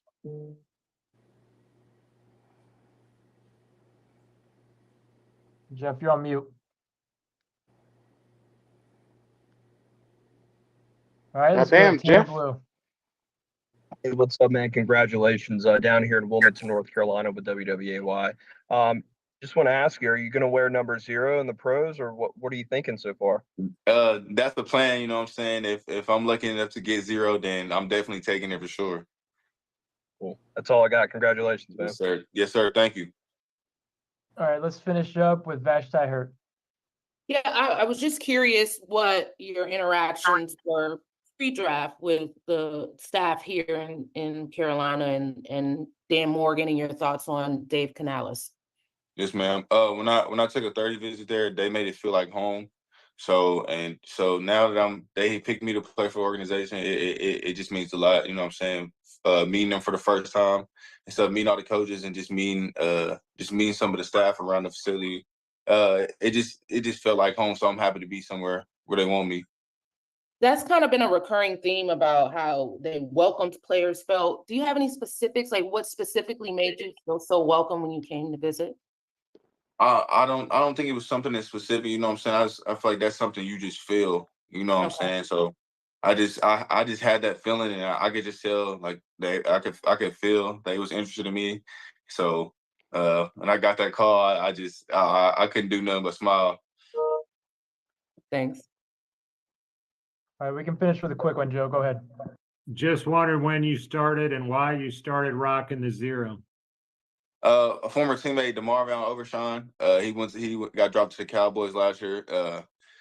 And then we was getting Quinn as well, like my sophomore year. So I wanted him to have 3, and I was like, he gonna be throwing me touchdowns, so I might as well just let him have it. I wanted to try something new, and I didn't see too many tight ends or just players with the number 0. With the number 0, and my teammate DeMarvion, one of the best to wear it. So he was wearing it, and I tried to wear it as good as he could. You know what I'm saying? So that's where I got it from. Appreciate it. Yes, sir. Thanks, Jatavian. Congratulations. Yes, sir. Thank you. Hey, wait, Jatavian, do you go by JT? Yes, you can call me Jatavian, JT, whichever you prefer. Okay. What do you prefer? It don't matter. Okay, I don't have no preference. You ready to go? Thank you. Yes, ma'am. Thank y'all. Go celebrate. Look, how y'all feeling about that? So I'm excited. Yeah, he's talented, but he's a more natural wide. So he ain't been a tight end for too long. Yeah. He's still transitioning, so he's more of like an actual catching threat instead of. I don't know how great he is at blocking, but he definitely got some. He gonna be a matchup problem out there because like I said, he played receiver for a long time, so he gonna know how to manipulate that middle of the field and get separation. And he gonna always be open. Yep, that's exactly. He's gonna be a problem. That was good. When I heard him say that logic, I knew. I said, Yeah, he got it. I'm gonna say this too real quick. Like, I'm glad he showed some cockiness, but I wanted to hear some nickname from him. Let me explain. I wanted to be a nigga for like This 30 boy, seconds. Mike is a jackass. this boy, Nah, fuck Oh that. my Look, God. I appreciated the cockiness when he was talking about how these two tight ends and me and my mans, we about to be, you know what I mean, the next lineman of tight end. I appreciated that, but when they said something about Bryce Young, I wanted him to be a nigga for 30 seconds. Like, yeah, that nigga need me, goddammit. No, you realize you got to No. come to the team with this guy, so you're not going to say anything that's going to cause friction with you and Bryce. So you You're make sure 100% you keep right. it between the lines. He did the right thing. I didn't say he did do the right thing, but I still want to see some nigga out of him just because I'm toxic. I got toxic issues. Mike, if you want to see that, you just go down to Brooklyn Avenue down there. But anyway, Miss Page has something she wanted to say. Go ahead, Miss Page. So, like talking to recruits and I know that they talk every day. Okay, all right. So hopefully their relationship, you hoping that it's going to come over here. I think we lost her. But I think you hoping for their relationship to be strong enough to come over here and transform what we need to see here in Carolina, which is some type of duo, some type of starter, some type of power play. I'm hoping for something. I need something out of these guys. Yeah, on some real shit, like, let's be real, like, on some serious note, when you got somebody that you really fuck with beside you, it pushes you to go harder. I don't know if niggas ever, like, worked out in the gym with somebody they was real close to or did any kind of sports or something that you was real close to. When you look at your man, you push harder because your man is going hard. Just like your man, if he ever eclipsed a certain milestone, it makes you want to go harder so you can stay in the realm of being as good as they are. So having his man here already might be a big plus in the long run. oh yeah, that's gonna be huge. That's gonna be huge for them coming in together. Mm-hmm. We got Why ourselves a why good Joe one, personally want y'all. to ask him about Brock Bowers though, man? What was he thinking with that?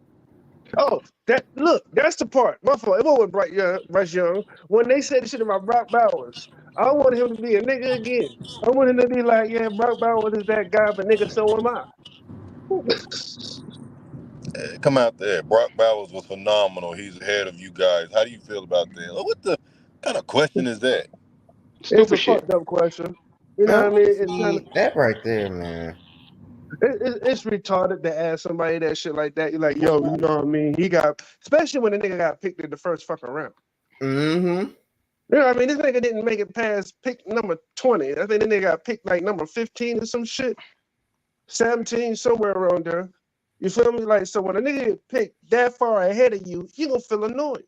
It's like, nigga, how the fuck his stats ain't that much better than mine? And he way the fuck up there.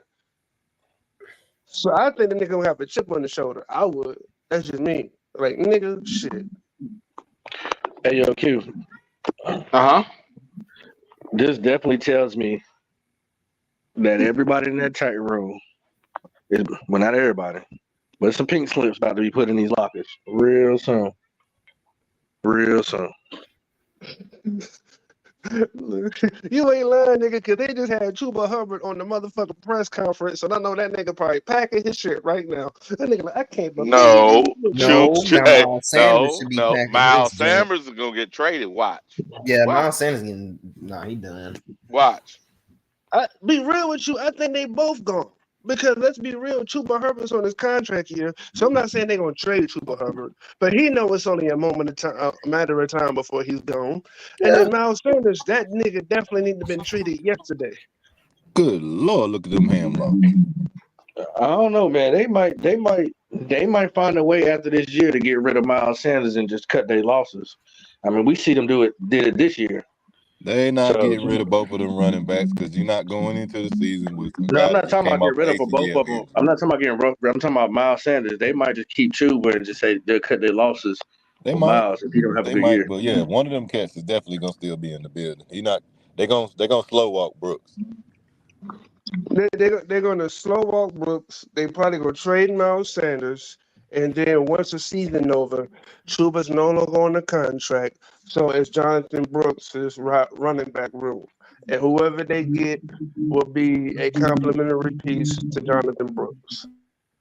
You can say bye to Blackshear too. Blackshear, sorry, my boy, you gone. It's gonna be Jonathan Brooks or whoever else they bring to the table in the running back room. But it's coming next year.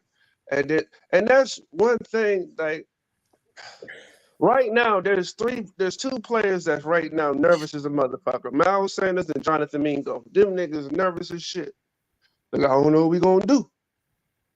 Did they tell you they were gonna draft who they were gonna draft? Ed Thomas, that nigga already packing his bags. That nigga packing his bags right now as we speaking. Because Tommy Tremble could block just as good as Ian Thomas. Like, y'all do know that, right? Well, Tommy Tremble's a good blocking tight end. He really is. Matter of fact, to be honest, he's not that good at catching the ball, but I've seen a lot of plays where the nigga got open and Bryce Young didn't see him and he didn't hit him. So bringing a double tight end package in for Bryce will be a smart move. Tommy Tremble can catch.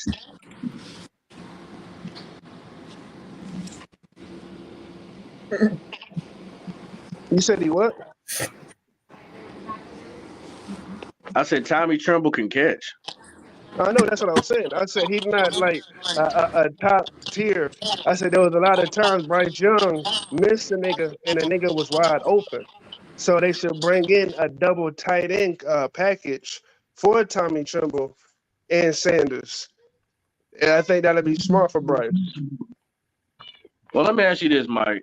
How are these new additions going to have to adjust with Bryce Young throwing the ball to the sideline so much? Pop Messi. Pop, man. Pop Messi. Pop Messi, man. Hey, look, man. All right.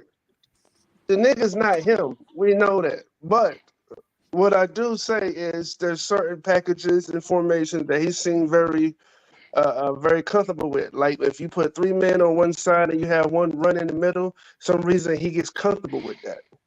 If he has a certain person that has a certain post cutting in, a lot of times that's his favorite target.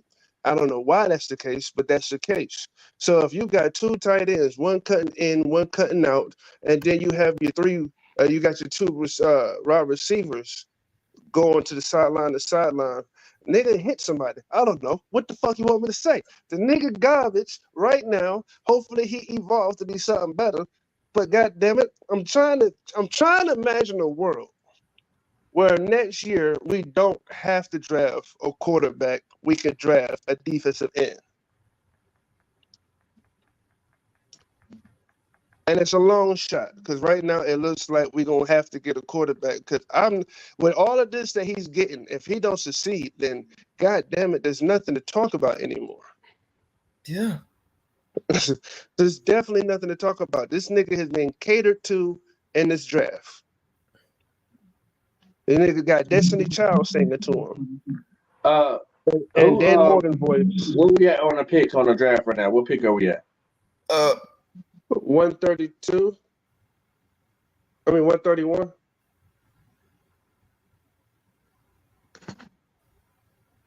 Man. So Mike, so what's the excuse this year for Bryce? All this stuff they're doing, what's the excuse now? My nigga, there's none. I just said that earlier. You can't create a fucking excuse for this nigga this year. 150 on the offensive line. You draft him a tight end. You draft him a receiver. You traded for a number 1 receiver. You still got Adam Thielen. You technically got another receiver in Jonathan. There's no fucking excuse for this nigga. There's none. Zero. Zip. Nada. And you get him a running back, the best running back in the draft that can catch out the backfield. There's going to be an excuse. The excuse is we didn't draft the center. Yep. No, fuck that. That's only an excuse if the nigga Austin Corbett goes down. If Austin Corbett stays healthy, there's no way in hell somebody can create an excuse for this nigga. Well, you know what they're going to do, Mike? They're going to probably slide Brady Christensen in at center. Cause that's about the best you got right now that can go play, and you can bet your sweet ass it's going down because him or Cade May is playing backup center. That's gonna be the excuse right there. I hate to tell you. But let's be real, the draft ain't over. Van Pran is still on the board. Oh, okay. You know what I mean? It's possible this nigga could fall in there. I didn't think Sanders was gonna fall to 101. We might be able to still get Van Pran. I'm here to tell you, your next pick gonna be a corner. We'll see. I ain't psychic, so I don't know. Because if you would have asked me last night for what we was gonna do, I wouldn't have said linebacker at 72. I wouldn't have said that linebacker at 72, and that's for damn sure. I said that last night. I said they're gonna get linebacker or tight end. And Benson Knott went up high, so that's why they went linebacker. But what's crazy is I gotta trust my gut instinct. Hey, and why they see up here? Go ahead, Doc. Yeah, I'm here. Wiley, I swear to God, I told you in the third round a month ago, because Dan Morgan was the GM, they was going to draft a linebacker. Didn't I say that? Yeah, but what happened to the first 2 rounds, Mike? The stuff you said. I said, nah, nigga. I said that. What else did I say that was going to happen in the first 2 rounds, first 2 picks? Because I said receiver, I just didn't think they was going to get a running back. I thought they would have got a cornerback instead of a running back. So you're right about that part. But I did say, I said, yo, because it was 2 separate conversations, nigga. Don't combine them together. This ain't motherfucking. This ain't motherfucking progress. You can't bundle this shit together. It's 2 separate conversations. And I said, Go ahead. And I said, keep dancing, Michael. Keep dancing. Nah, nigga, you dodging this bullet. One of these niggas about to hit you. I said in the 3rd round a month ago, I said they gonna fucking draft a linebacker. You said what linebacker? And the problem is, I don't even like the nigga they picked. I'm just mad they made me look like I knew what the fuck I was talking about. They could have got Cedric Gray and drafted somebody else at that in that 72 spot. But we got what we got. We gonna see what happens. Bryce Young got every motherfucking reason to succeed this year. You ain't lied on that one, Mike. Who did we all meet up with though, y'all, from the visits? Okay, well, Xavier Leggett, of course. Jonathan Brooks came. Sanders came. That linebacker came. I don't know. Bo Nix came, but we didn't draft him. Yeah. There's a few people. I even think Van Pran came in for the visit. DJ James came in. A couple drafted came. So like it really looks like they had a plan because they're drafting people from their 30 visit. Everybody they drafted so far has been in their 30 visit. Okay. That's definitely a change for the better because we invited people in years past. We're like, we're gonna draft that guy. Like, and that nigga don't even look his way when draft night get here. Exactly. It's like that ain't possible. Nigga had niggas coming in and don't even look at them when they on the board. Have us confused too. Like, nigga, didn't they say they liked him? Yeah, so we met with we didn't meet with Van Pran in the top 30 visit. Oh, we didn't? What was the center that we met there?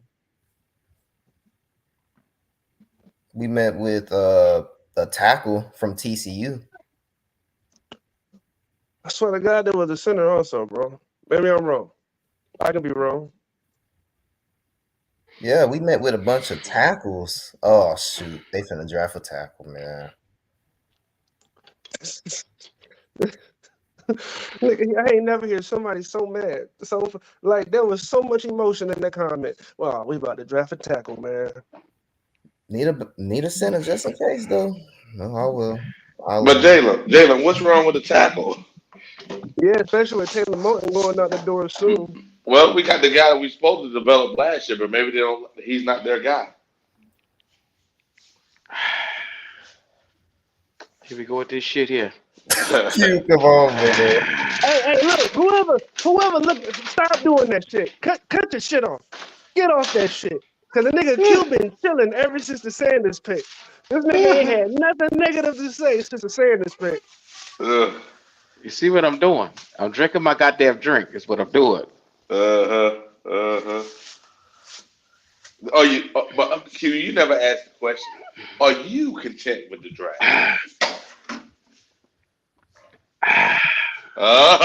Here we go. Come on now, Wiley. I said this last night, and niggas was upset when I said I did not care for us trading up to get Xavier Legette. I thought that the best pick that we have picked up so far is Jonathan Brooks. I think he is a superstar in the making. Yeah, I like that. I really do think that he will come here and probably compete, probably be the second best running back in the NFC South. And that's me looking at, okay, Bijan will be number one. He probably be number two if he get ahead of steam going. Yeah. So I'm looking at, he's a superstar. You get your Tavion Sanders. That's another star in the making. You get a guy that just had 700 yards, 7 touchdowns. You can't say that the talent isn't there. Now, I love those two picks. Xavier Legette to me was not my guy. I wanted either Xavier Worthy or Troy Franklin as wide receiver number one. But we've gone out with Xavier Legette. Like I said, I'm rooting for the young fella because he's now a part of our team. So hopefully he runs a 4.39. He got the height 6'2". Let's just make sure he's sure hands and a reliable target as our number one. Bryce Young has every piece of a weapon now to not have no excuses. There should be no failure this year. Yep. Everything that they promised that he was going to be last year, he should show it this year. Oh, he got it now. He got it now. Oh wow, the Jets. I don't give a fuck about that boy Trevin Wallace that they took. He's a special teamer as a linebacker that they just took just now. Now what they were trying to do was get cute and try to replace Frankie Louvu, and they thought his production would have been worth something. But Trevin Wallace, you bypass, like I said, better linebacker talent that was sitting there. You had 2 or 3 better linebackers. You had Jeremiah Trotter Jr. that was sitting there. You had Cedric Gray. You hell, even Wilson from North Carolina that everybody so clearly loved, Peyton Wilson. So all I'm saying is we reached on that linebacker position, but I'm going to be real. He ain't going to hit the field anyway this year, so it's all good. Oh, yeah, well, we're going to go 2 linebackers, 2 in the middle and 2 defensive ends, so you're probably right. Wiley, I'm very excited about the tight end and the running back, so I don't give a fuck about nothing else. Here we go. I'm buying my jersey tonight, or whenever they put his number up. I want the Brooks, Jonathan Brooks. That's my guy now. Okay, so basically, he gets 0. I can just take my jersey that I bought, a couple of months ago, last year, of Mr. Burns. Just tape the number, his name over it. Hey, well, that's what you're gonna have to do, cause the Wow. Yeah, well, it was a waste of money, Wiley. 2 jerseys. Well, maybe if Burns in 5 years, keep going on the pace he go, you have a Burns jersey, you can get him to sign. He might make the Hall of Fame in 5 years. After 5 years, He ain't gonna want him to go in as Carolina Panthers after this. Oh yeah, he basically saying fuck you to the Carolina Panthers, because if he come out, have double-digit sacks this year, and he do that for at least 2 to 3 years in New York, that nigga is gonna say fuck the Panthers. That's what I'm saying. He gonna be out in New York. I don't blame him. I don't blame him because the people here did not appreciate him. They did not see him as a valuable commodity. And when people don't see value, you go elsewhere where you want it. I'm a big proponent of that. Now, once they start that off here, that they didn't want him, they cried so much until they got him out of here. I'm glad the fans got what they wanted. So it'll be just like DJ Moore when Thursday night came and he punished us. And everybody said, because before that, they was like, DJ Moore wasn't nothing. He ain't no top 15. He tried. Then he come back and bury us. And then the week before that, he dropped 215. So I'm like, okay. Only thing that was good, he didn't do blood and guts. That's the only thing. He might as well. Smitty was cold blooded with it. When DJ Moore was on Monday Night Football and he dropped all them yards, and him and Justin Fields had that connection a couple of times, and he was balling. Man, the Panther fans were so mad that next day. We had him. I know. Why did they give him away? Cause you. Remember Go ahead. He was never a top 15, and I like what y'all said about the linebacker. And we were talking about the linebacker, but nobody know what the fuck they get ready to do this shit here, man. You know what I'm saying? And they trying to get cute, go. They said he was going to be a linebacker of the future. You know what I'm saying? But why do you draft a future player when you had, like I said, pieces there that could start this year, especially in the center position when you had. Well, this is what they're gonna do, go. They have DJ Johnson. They're gonna try to squeeze the lemon juice out of his ass this year to see what he is. So they're gonna put him ahead of that boy because these are outside linebackers you're talking about. So this guy right here, they took him because they said, hey, we need somebody who can get to the quarterback, and this guy has a history of getting to the quarterback. So they want him to mature a little bit more, just like how Frankie did when he came to us. But Frankie was already a finished product. He just needed his opportunities to get on the field.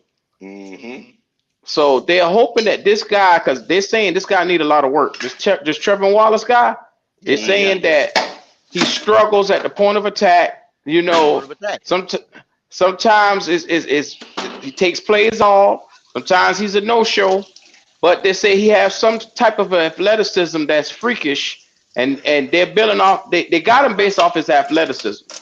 That's what it was. It was like a when you draft a project guy that hot, no, Jalen, that wasn't Anthony Richardson. Anthony Richardson started day one. This guy ain't gonna see the field. That's a Brandon Smith pick. Right? Yeah, I mean, and I agree. There was because you could have got him in another round. You could have got him in another round. You could have got somebody. Cedric Gray hit holes, you know what I'm saying, was in the backfield to do some plays, you know what I'm saying, blowing shit up. Not a guy that when you a linebacker, you either stepping up or you moving to the side. You know what I'm saying? You already calling shit out. You supposed to know. A linebacker that's the same thing that was going on with Brandon Smith. He was big, he was fast, this and that, but he couldn't do plays. Shout out to Logic. Logic down there by the stadium getting ready to do soccer, right? Nah, it's not soccer tonight. It's what was the name? Kenny Chesney. Kenny Chesney. Kenny Chesney concert, yeah. Yes, sir. To anybody who doesn't know, Logic is one of the kings of Bank of America. Goddamn, who in the kitchen? Stop, man.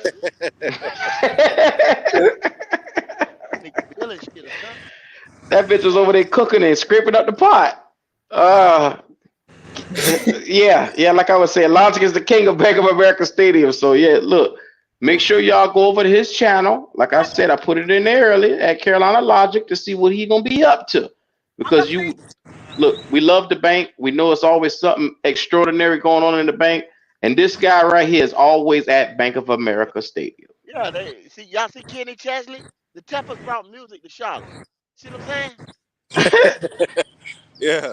We in the bank, man. We in the bank. We in the city.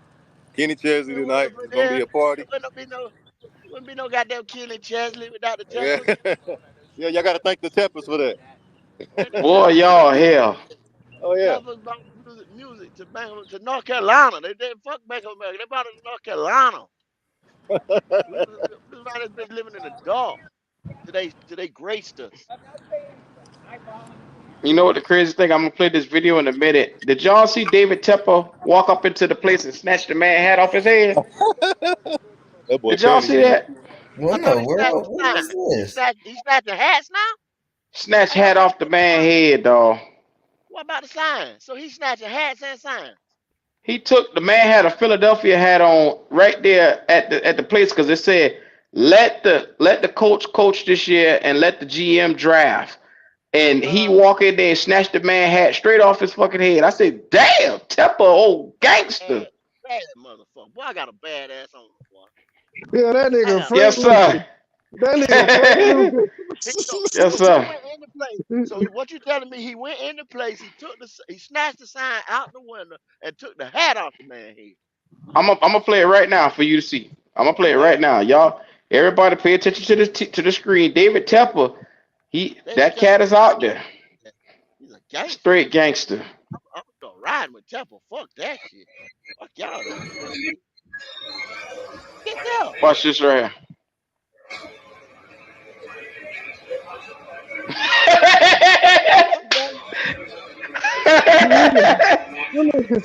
That nigga said, who you think you are, nigga? Oh my god. The man put the hat back on. He ain't got his boy cooking behind your back. Tepper look like he about to snatch that shit back off again. I'm telling you, you do, dog. Yeah, Frank Lucas, man. Oh my god. Johnson. What a sign was that? So, hold on. I'll show you the sign. They got a sign outside the damn place. That shit was crazy. I saw it. That nigga said, you can't talk to me with that hat on. Well, David Tepper's name just cannot remain out of the media, even when the focus should be on the NFL draft, right? Well, the Panthers owner making headlines for this interaction. A lot of you have seen this at Dilworth Neighborhood Grill, where he removed a manager's Eagles hat and asked him about a mildly critical sign about him. Well, the sign reads, please let the coach and GM pick this year. Queen City News reporter Daniel Pierce joins us live from the restaurant. Look at the sign in the back. Is putting the interaction into context, saying that he knew Tepper was just kidding around.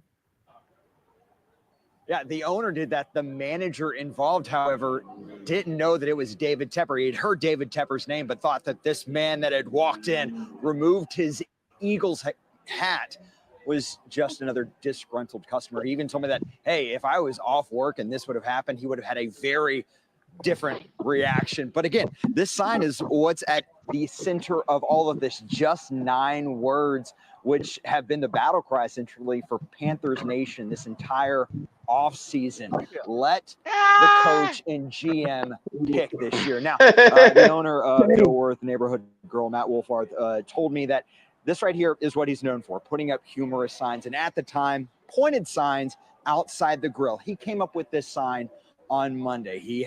There was the interaction with David Tepper yesterday, about an hour, 36 minutes before the draft. But the owner told me that he decided to put this video out because he wanted to show David Tepper in a light and kind of put an end to some of the rumors that had been put on social media about all of this interaction.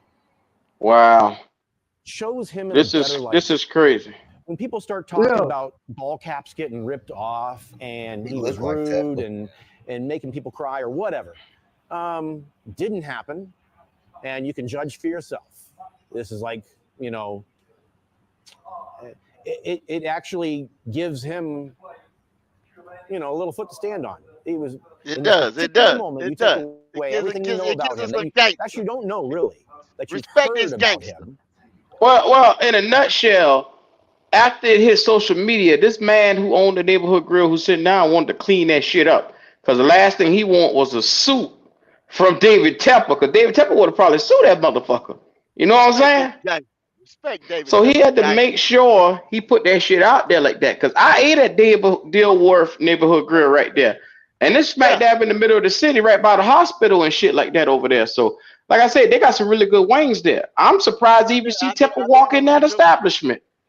Yeah, that's what we stayed at when I Monday Night Football. I was at Dilworth right there in the little condos right there. So it's like I say, it's a strawberry cake on cheesecake bottom. Y'all check. Man, I love everything over there. There, it's the Starbucks and shit like that over there. The wing place, I love that whole area right over there. That cake banging. Oh yeah. But you know, I just wanted to show y'all this because David Tepper is always in the news for something. Now be mindful. You see this motherfucker lean over the counter. Do that look like a man that's not willing to get into shit? He look like he ready to get into anything. He's a gangster. He's a fucking gangster, dog. So all I'm saying, look, I'm gonna be playing shit periodically all day. Look, I love it. I love everything about this. This cat he crazy. He crazy. We got the Joker for an owner. You remember the Joker out of Batman? That's who the fuck we got as the owner. This nigga crazy, dog. Tepper could kiss my black egg. Okay, look at Jalen. Hey, look, he might do some dumb shit, but I love that nigga gangsterness. Yeah, he'll walk up to anybody. I love how gangster this nigga is. His gangster here throw a drink on your goddamn ass. Here, motherfucker, come take your hat dead off your head. Yeah, but he doing that shit in Dilworth. He take his ass to South Charlotte. That bitch getting shot. No, he ain't doing that. He ain't doing none of that. There's a difference in Dilworth and fucking South Charlotte. Tryon. You let his ass go over there on the other side of that goddamn airport, or you let him get close. Tavola. Let that nigga go to Tavola Road and try that shit. He picked smartly when he did that. He tied up, a finger snapped. Yeah, Logic. Let that nigga go to Tavola Road. I swear to God, you won't hear about him no more. Yes, sir. Okay. That little frat boy with that Eagles hat on. That's what he did. Yeah, he punked that boy. He punked that joker. That nigga said, "How you in my city and not a Carolina fan?" When he took my hat off my head, I would have slapped that motherfucker right in his face. It would just been a natural reaction. He touched me, bam! I'd have slapped that bitch so quick. Well, what's wrong with you? You touched me, motherfucker. What do you mean? Nigga, facts. And look, it'd have been all over the news. Dave Tepper got knocked out in Deal. That's why I say good shit happens to the wrong motherfuckers. Because I wish he would take I would wear a goddamn Joe Burrow cap on the top of my head just for him to fuck with me. I want to see that. Look, go. Oh, Logic at the stadium. Let's see that view. Yeah. Oh, Kenny Chesney. Hey, that looked about as many people when I was at the game. Yeah, like it look the same, huh? Yeah, pretty empty. Well, hopefully these stars we get in here make everything look better. Man. Yes, sir. That's dope right there. Oh, girl. That man's crazy, boy. I'm just saying. Yes, sir. Where we sitting at in the draft right now? How we looking? We at come on, load. We at 140 right now. How close that is to where we at? We at 155, right? 157. 157. We got a little minute. Go. Which direction you think they're gonna go with the next pick? Go. Say what now? I said, which direction you think they should go with the next pick? With the next pick, we just went tight end. Oh, they got to go center, man. Some kind of interior lineman. Not over corner. D lineman. They ain't a corner worth a fuck out there, really, to me no more, but small corners. You know what I'm saying? So, I mean, if they draft that position, If it's like I said, a D lineman, O lineman, or a corner, I mean, he gonna be like you said, he gonna be a really a next year look at guy, special team, pretty much. I mean, you can put a corner out there on special teams or a lineman out there on special teams this year. Like I said, another D lineman that might be a 3 technique. We don't have no 3 techniques, y'all. Hope y'all know that. I don't think they're too worried, go. Look, we receiving from CBS.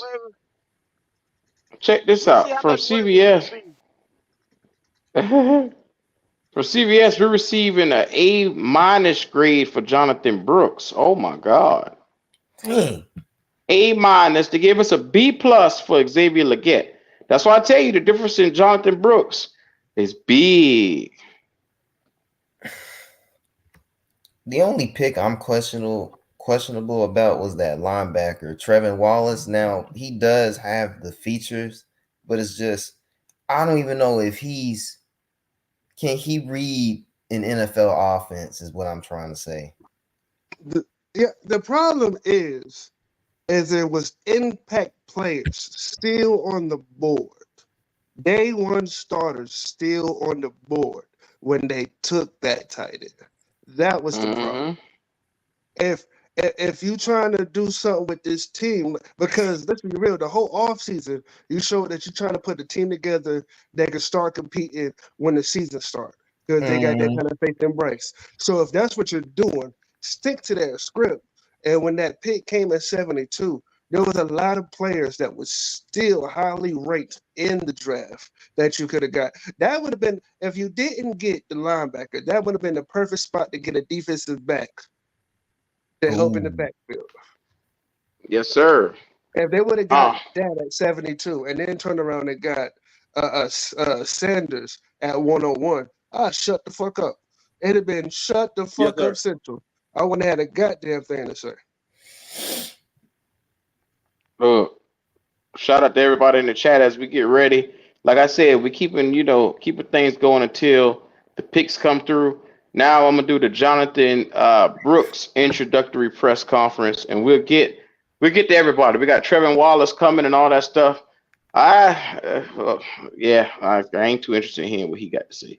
But Jonathan Brooks, who's a star, we're gonna get to it. We're gonna show these pressers and really you get to meet these guys one-on-one, you know? All right. Hey, so say Steve Reed from the Associated Press. Good to see you and congratulations. Welcome to Carolina. Hey, you were the first running back taken off the board, and it was kind of a wait before the first running back was taken all the way to 46. You surprised at that, and what does that feel like to be the first running back taken also? It's truly a blessing. Just a blessing from God for me to be able to be in this position. For him to put the ability for me to do what I do in myself. And then just for me, having my faith in God, having trust in God, and just doing it for my family and friends, and just knowing that I earned this moment. You know what I mean? It wasn't given. And I don't take that lightly. So it's truly a great feeling right now. Do you feel like running backs might be maybe a little undervalued, or people are currently undervaluing running backs? I guess the league and all the fans will see this year. I feel like I do agree that they are now, as a running back class in this class and just in the NFL and the league. I think, a lot of people are going to start showing why we should be held to a higher standard. You know what I mean? Thank you. Yes, sir. Thank you. Hey, Jonathan, Mike from the Charlotte Observer. Congrats on your selection. Welcome to Charlotte. I was curious, Ian Rappaport had reported that you were scheduled to be cleared probably around July for training camp. How is the progress going with the knee, and how confident are you that you will be able to take part in training camp? Honestly, as far as rehab goes, it's good. I'm out there I'm running. I'm about to start cutting, so I'm progressing well. I'm right on track on where I need to be. For me to get back to camp, it's also just a blessing. I feel like this injury is a blessing from God. Just being that it gives me a chance to focus on a lot of other things. You know what I mean?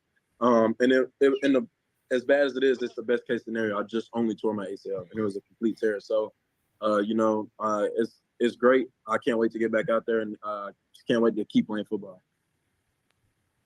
What do you know about Chuba Hubbard and Miles Sanders, two guys you're going to join the backfield with? Right. So I've done a lot of research on them. Because I took a visit there, and honestly, that was my best visit. I like the coaching staff and everything. So I looked up. The city of Charlotte is great, and those two running backs, those are two good running backs for me to go in there and learn off of. They've been in the league for some years, so it helps me. It helps me like ask them because they have knowledge of the game of how it's going to be, and it'd just be a great learning experience for me as well. Thank you. All right, let's go to Chris Jenkins, followed by Mike Lissette. Hey, Jonathan, Chris Jenkins with Charlotte Vibe. Congratulations.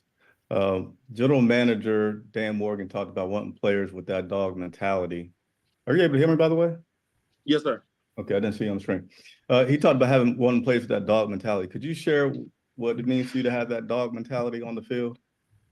I mean, you know what I'm saying? Nobody's going to respect you until you earn that respect. And for me, I played football my whole life. So, you know what I'm saying? I know that you got to have that dog in you for you to be like the alpha on the field. You know what I mean? Like you got to go out there and just play you. Don't let nobody get under your skin and just, you know what I'm saying, have a little swagger about yourself. Is that how you would describe it and how it influences your game particularly? Yeah, and it's just a mentality, especially for a running back. You got to have that dog mentality where you don't want to get tackled, run through people's face, be able to pass protect, hit somebody in their mouth, and have a little talk smack after too. Thank you. Hello, sir. Michael Smith, Queen City News. I'm kind of surprised to hear you said that the Carolina trip was the best because Jerry Jones was raving about you. Thought it was going to be Dallas. What about Carolina made it such a successful visit for you? What did you vibe with talking with Dan and Dave? I mean, it was just the vibes of the coaches. Like you could just tell it was a different type of vibe. I like the plan that they had set for me. And that they said a lot of great things from their player development. And just the whole coaching staff as a whole. I got to meet some of the players that were really like welcoming, and I wasn't even a player yet. You know what I mean? And so, truthfully, I just can't wait to be in Charlotte. What do you think about your game will impress people here when they watch you for the first time at Bank of America Stadium? So like for me, it impressed me. I've been working on my body this whole, I guess you could call it off season, for me to get stronger, upper body, lower body, still learning the ins and outs of the game and just really trying to perfect my craft off the field as much as I can by watching film. Thanks, sir. All right, let's go to Joe Person, followed by David Newton. Hey, Jonathan, congrats, man. I'm with The Athletic here in Charlotte. I wanted to ask you, you were in the midst of pretty much like an all-American season when you went down in November. What were your emotions like as you were a guy that had to wait a couple of years for your turn in Austin? I waited my turn. I had my trust in God. And I think it was good for me to develop my body and just learn behind two great backs. And I think that was the best thing for my career. And truthfully, just, for this season, I like being out there with my teammates. We were battling. We went through all the stuff every day in the off season. So they made it a lot easier for me by trusting in my teammates, my O-line, D-line, team as a whole. You know what I mean? Really just trusting everybody, and it just means a lot.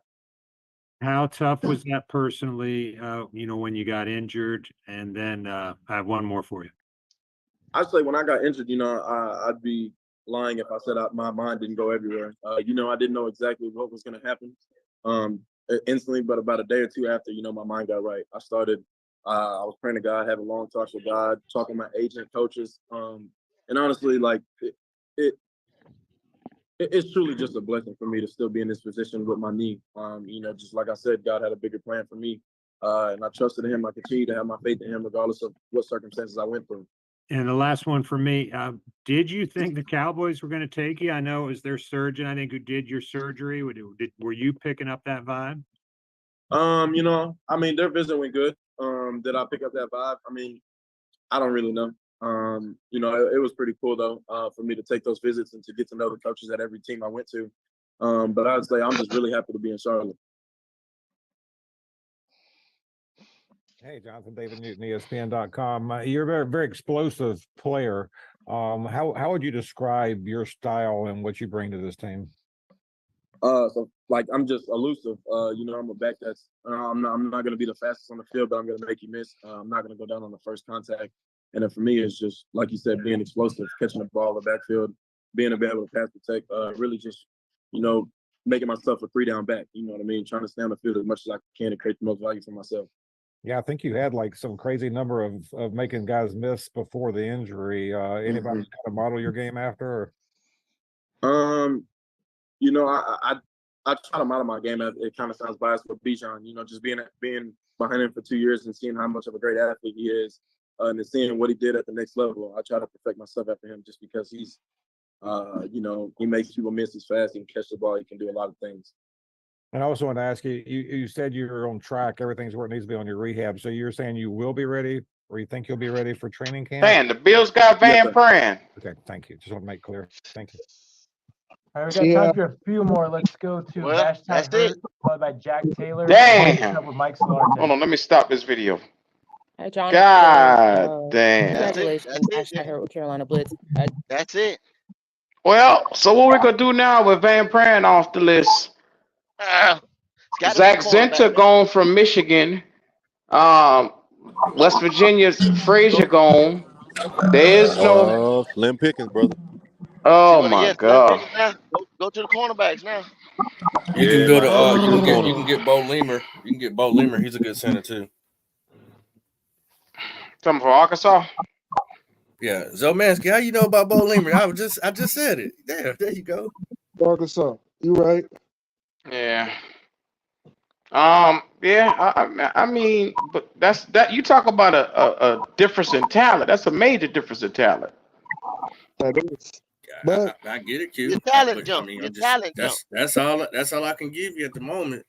But Q, y'all reason why I kept saying that Wallace interview, y'all gonna find that shit funny as hell.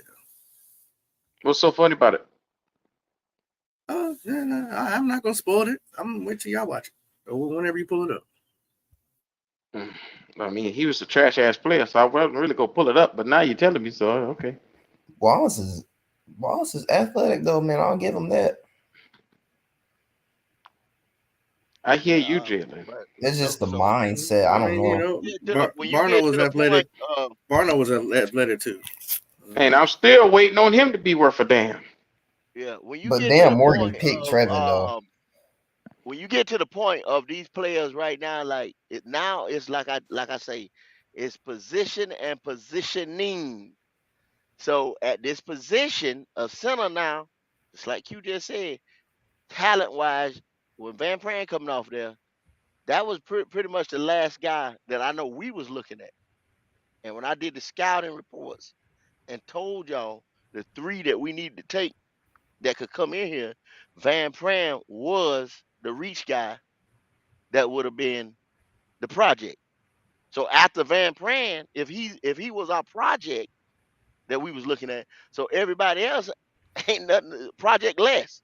The motherfucker who might be cut, can't make the roster. You know what I'm saying? Come next year. So why go in that position right there? Fuck center. Now go corner. What's the best corner out there? Or what's the best D lineman out there? Yep, that D could be lineman. project or better. Find me a 3 technique. We could get the D line from we could get Leonard Taylor. Welcome back, Paige. So check this out.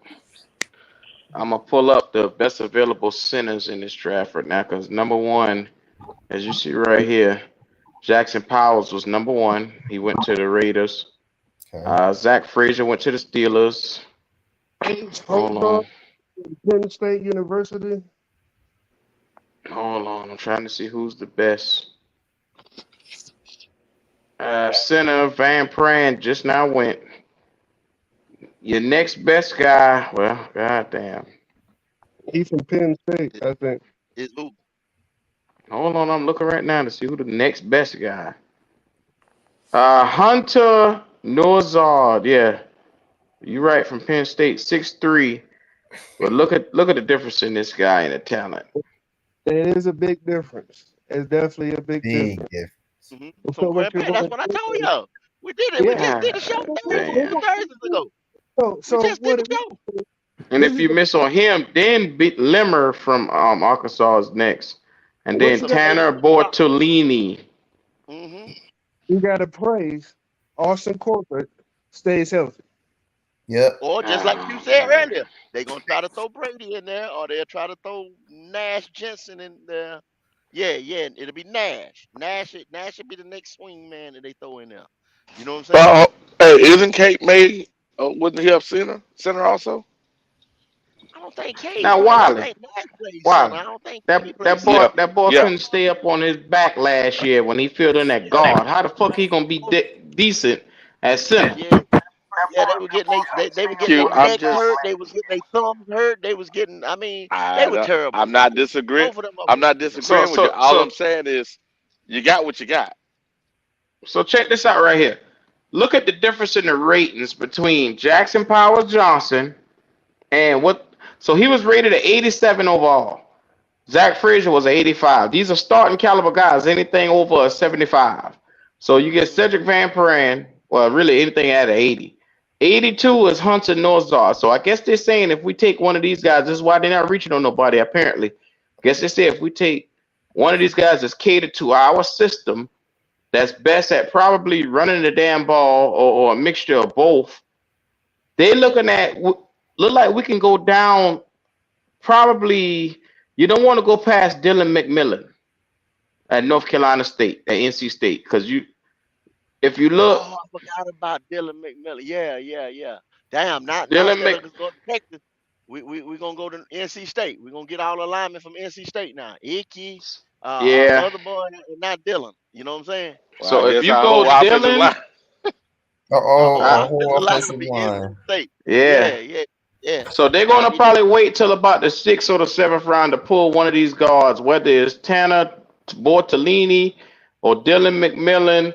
I don't want to go past him because Charles Turner and all these guys to me are worrisome for me. Where they got Dylan ranked at? Q, what's the number? They got him at 77.5. So I mean, that would be he could start. He is based on how fast he pick up a playbook on that one. He'll be just like Zavala. He won't be ready like. So everything that's 80 and above, you could put in your system right now and be a full-on starter. So you better hope they go Tanner Bortolini or Lemma from Arkansas, or who's this Hunter Norzard? Yeah, from Penn State. Yeah. Better pray. Yeah, so y'all better get to praying. Yeah. So that might be what it was. It might be the fact that they got him and they got boy from Penn State. So they was like, we're not gonna trade up, we're gonna stay put because one of these is gonna fall to us. They heard GOAT talking shit about them trading up, so they got scared. They ain't want to trade up no more because they ain't want GOAT to come after them. Nah, hey man, I tell you the truth, Mike, man, it ain't. I'm gonna see it on the field, bro. I'm gonna leave the rest of my judgment to see it on the field. Go, you on the grill? No, I'm on the yard. Yeah, I'm gonna leave my judgment to see it on the field, man. You can smell through the phone, Pop. You can smell it. This nigga say you on the grill. Go throw down that grill now. I'm trying to tell you. Yeah, but this nigga got a screen off. How you even? I seen him outside, so I just get hungry. Yeah, I hear you. Hey, what's going on with you?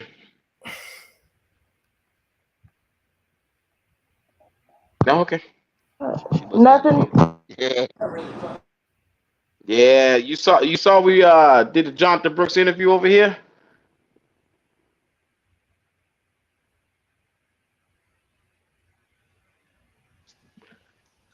Oh, Bortolini already gone, they say. Oh boy.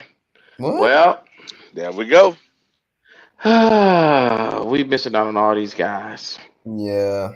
Well, be smooth, man. Be smooth, yo. Okay, so they tell me Trevor Wallace interview was funny, so let's see how much we gonna laugh.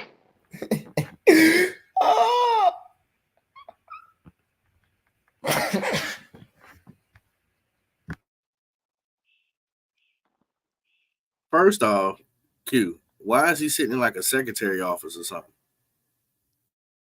He just sitting there looking. Is he gonna ever say something?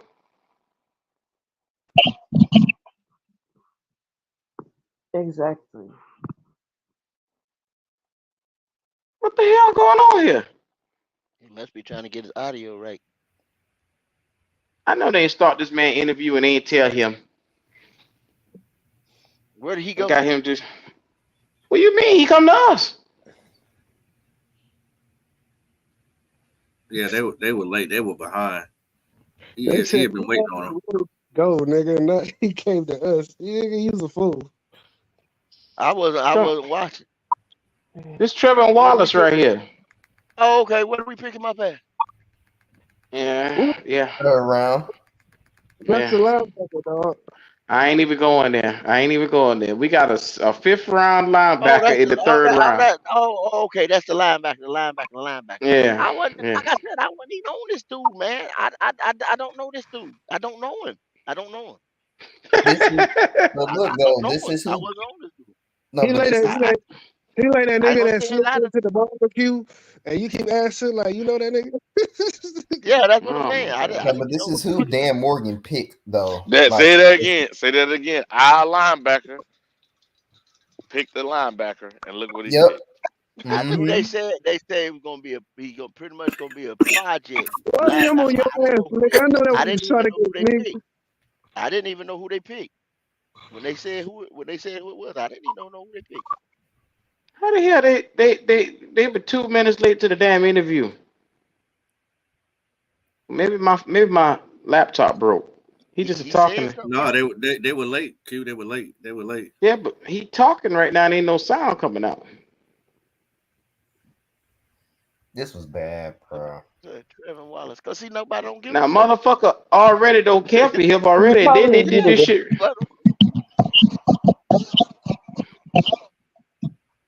What is that?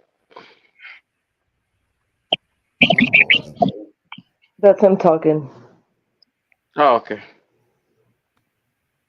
This boy ain't saying crazy that. right here. But you can't even hear it. What the hell going on in this interview? Hold on.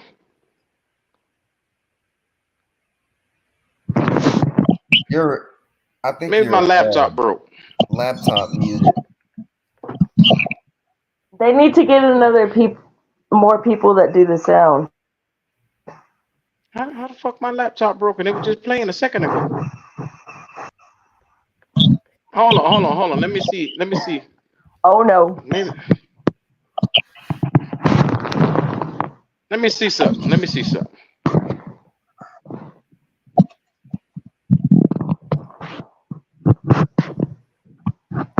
Maybe it's me.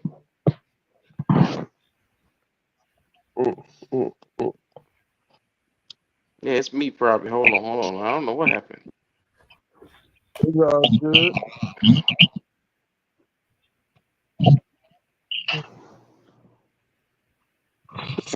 So it's this This cat got an interesting personality, man. I call it a little psycho. Little psycho.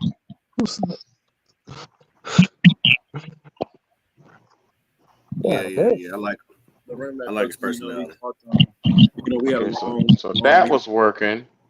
Oh, hold on. Somebody got a little bit of background noise. I don't know who it is, but there's a lot of moving around. Can y'all mute out or either go out of?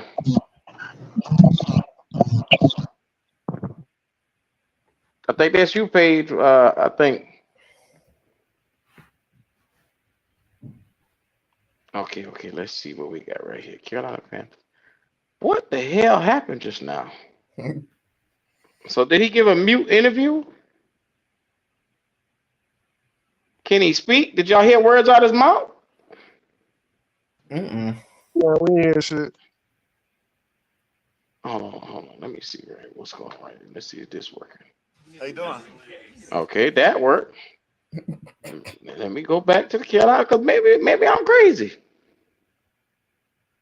There's no way in hell he put up a whole goddamn interview and ain't said nothing. Nigga, we all know your ass crazy. That don't mean nothing.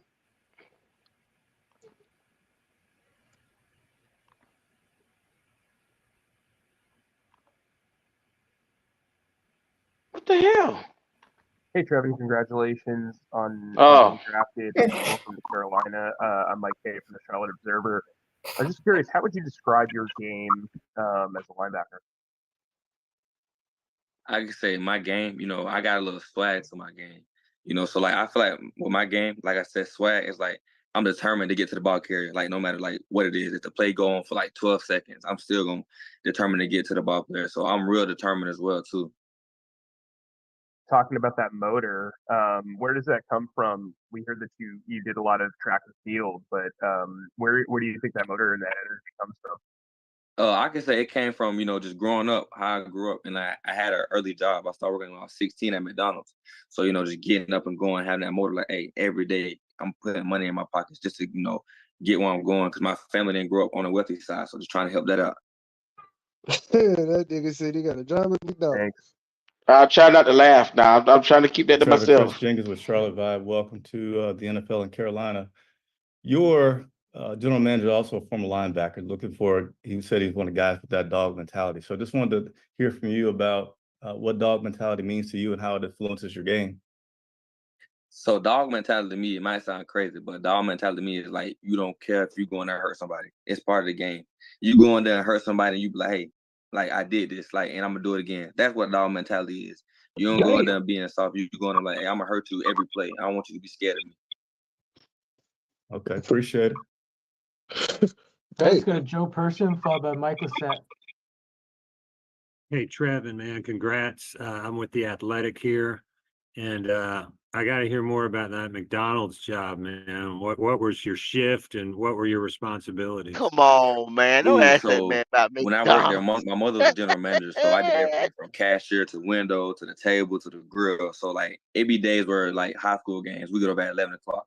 She's like, all right, come to work at 5 o'clock in the morning. I'm like, Mom, I just got to do a game. And she's always telling me like, hey, the world ain't gonna slow down on you, so you better get some money in your pockets while you can. So I was like, okay, so just doing that every time. And I used to be tired of it, but hey, when you're 16 years old and got your own money, you can buy what you want. Hey, that's a win-win to me. When did you, how long did you have that job, and did you work other jobs Come on, Joe. before college? So that job, I had that job from 16 all the way to like my 12th grade year. And then I worked with construction with my granddaddy, just going out there, do some carpenter stuff, just helping him around, just learning new things. Hey, last thing too, what about the long jumping? Canales said you were a state champ. So I jumped 23.4 and 1/8. So yeah, I was like 225. So to be that big and jump that was kind of insane. A lot of people didn't believe I jumped that. When I jumped it, they kept looking at me, and I was like, dang, I jumped that for real. So yeah, it's true. They take him for a joke, man. They ain't ask him nothing serious. Come on, Q, don't do that. About Charlotte Sports Live. Just curious, have you met Shaq Thompson yet? Have I met with Shaq Thompson yet? Have you met him yet? No, just got drafted, not yet, man. not yet. I asked because when you do meet him, obviously the guy has quite a resume. What's going to be the first question you ask him? What are you going to do to pick his brain? What are you Some going to stupid motherfuckers. Who doing this interview? First, I'm asking straight up, like, hey man, like, what did it take to be how you is? Or when you first got to What the fuck kind of interview is this, man? Like I said, he gonna be tired of me. Well, he did come in for the 30 for 30, didn't I'm like, nah, man, I'm he? trying Did to learn he what you come learning, down? man. Did they invite him in? No, this nigga wasn't coming in no goddamn top 30. He didn't get top 30. Hey, Trevor, congratulations. No, sir. Just wonder, when you did come here on your 30 visit, did you get Oh, to he visit did? any of the other teammates that might have been around? Any sort of impressions just on what this? So wait a minute, hold on. Let me stop this interview. Did any of y'all Everybody think they this drafted- guy was gonna be in the top 30? No, but Did anybody think? everybody they drafted is I been didn't in their think top so, 30. but I did tell y'all earlier he came in for the 30 visit. I'm not even gonna sit here and tell you no bullshit. No this A and that. fifth round linebacker they brought in for a 30. Come on, Well, man. I thought y'all were just looking at some other dude. I didn't know this was the dude they picked for the linebacker. I was not looking at no fucking linebacker. You know what I'm saying?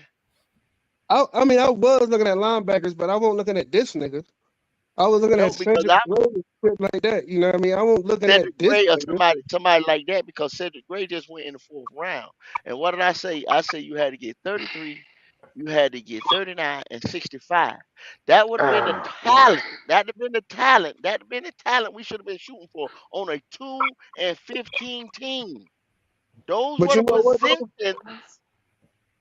Though I'm gonna say this: they got the 3 starters that we all said that we must hit on. It's the fact that they dropped the ball and they could have got 4. That's the They could have problem. got. He's Well, a actually, third round pick, dog, and they treating it. First of all, this guy had no business being in the 3rd round. Trevin Wallace was not going to be on nobody board until the 5th round. Nobody was looking for this cat. And when I make this statement right here, y'all can see what I'm saying. For what they did, look at what they did now. Look at the players that we got. When you go back and think about it, lay down tonight, tomorrow, Monday, whenever, and go back and look at it. They to me, then they could have traded 33 and they could have traded 39 and started from right there at 40 something. Because where do we get Brooks at? 46. Okay, there you go. You see what I'm saying? We could have started at 40 something and started picking. That means we'd have traded back twice and we'd have got 2 more picks. 2 more But you know picks. what? I get what you're saying. But if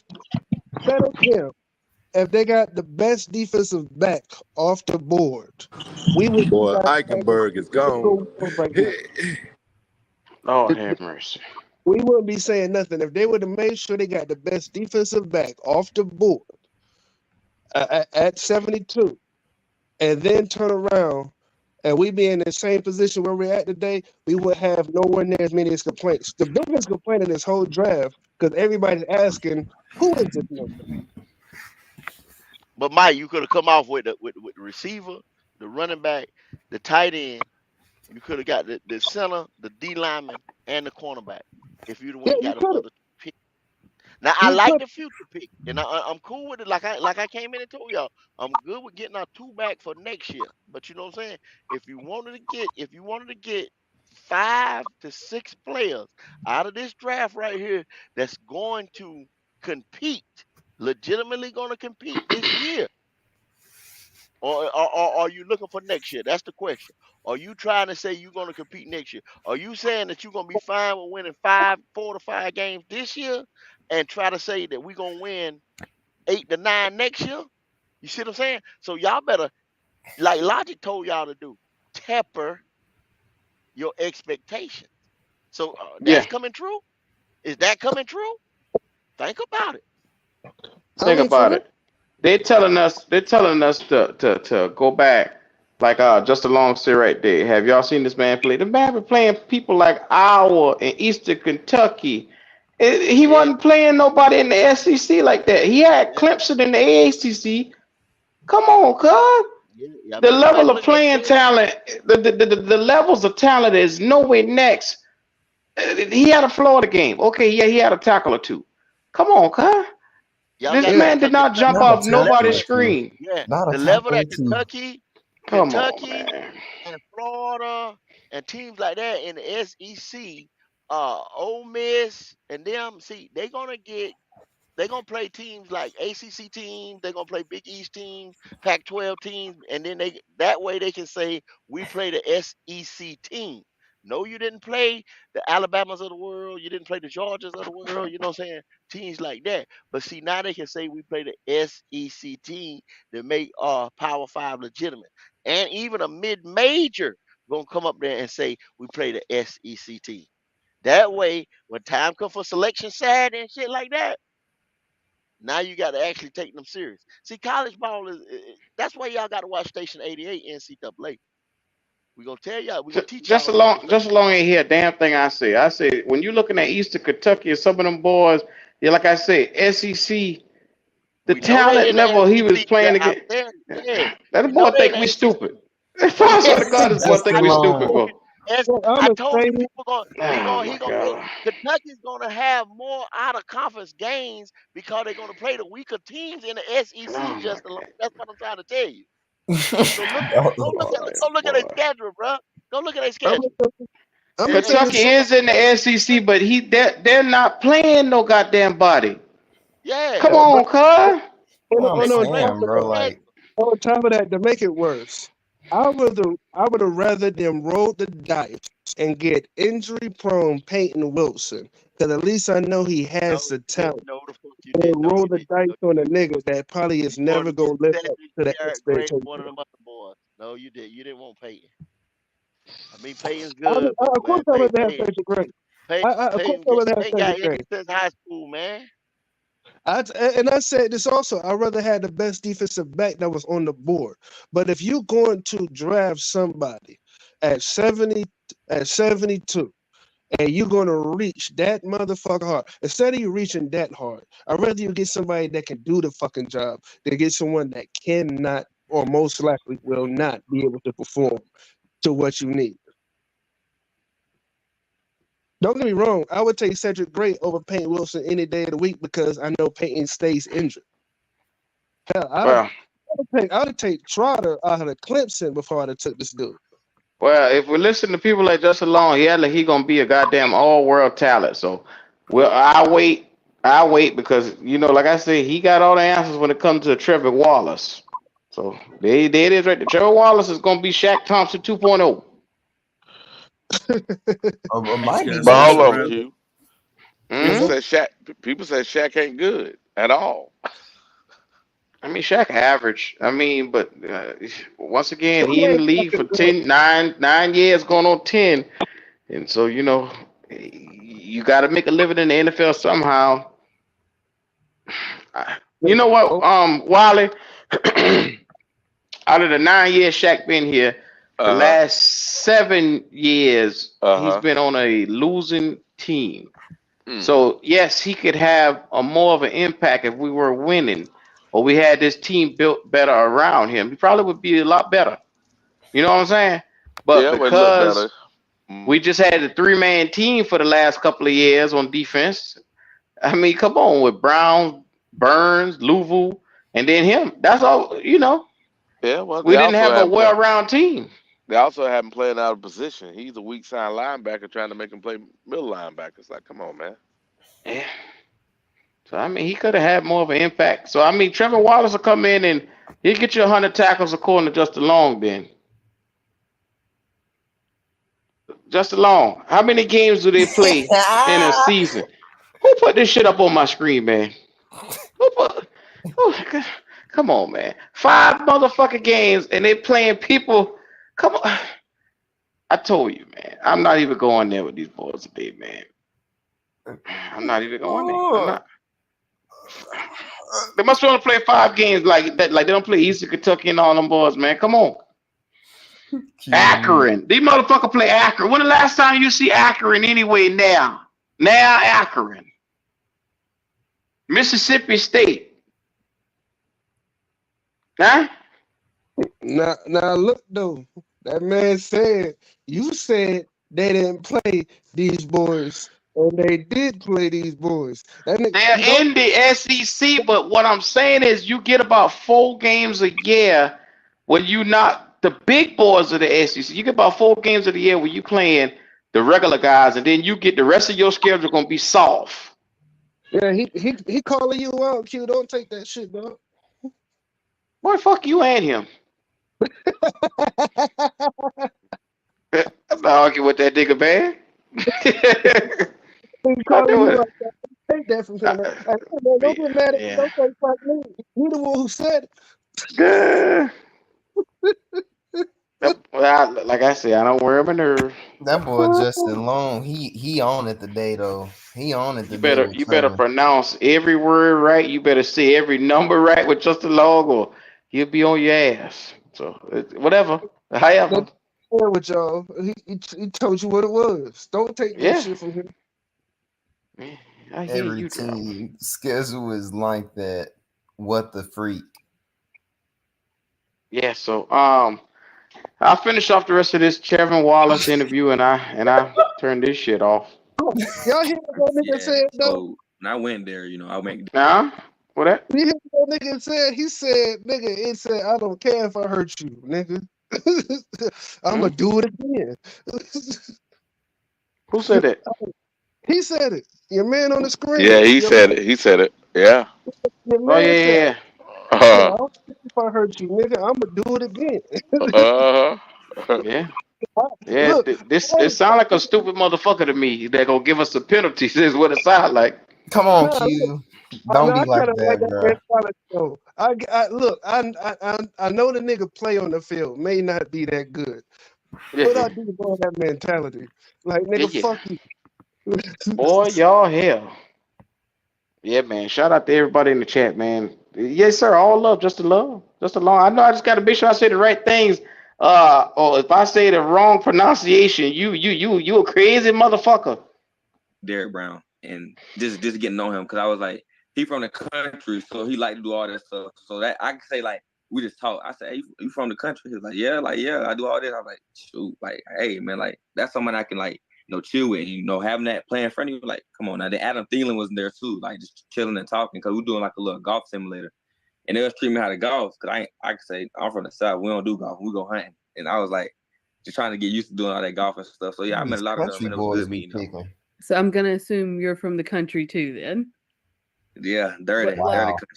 what's like the countryest thing that you would say you do? Is it like hog hunting or what?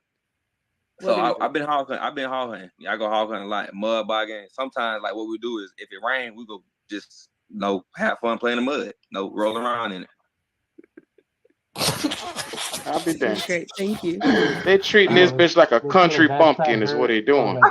I'm cute. I can't take you serious. That's wild. Just Your going and face, playing I in the mud. I can't, can't man. even lie. Most of the guys have these parties. It's hard to hear them. You're in a very quiet environment. Did you not have a big draft party? Tell us about what's going on. Okay, so my draft party was huge. It was real huge. They were still screaming. I was like, I gotta do a Zoom call. Like y'all gotta chill down a little bit. So it was loud. It was real loud. But I told them I had a Zoom call, so they respected that. But now I know when I walk back in there, it's gonna all break loose. How many people are there? Are you at home and Ooh, I couldn't even tell you how many people here. I just tell you when you walk through the door, you like, hey man, like you gonna think you're in New York, trying to get through the crowd. That's how deep it is in there. I'm impressed boy, at how quiet jackass. you're being, considering how many people are there. You getting all these Make sure you give them the shout out. You getting all these back. country boys, I Q. will.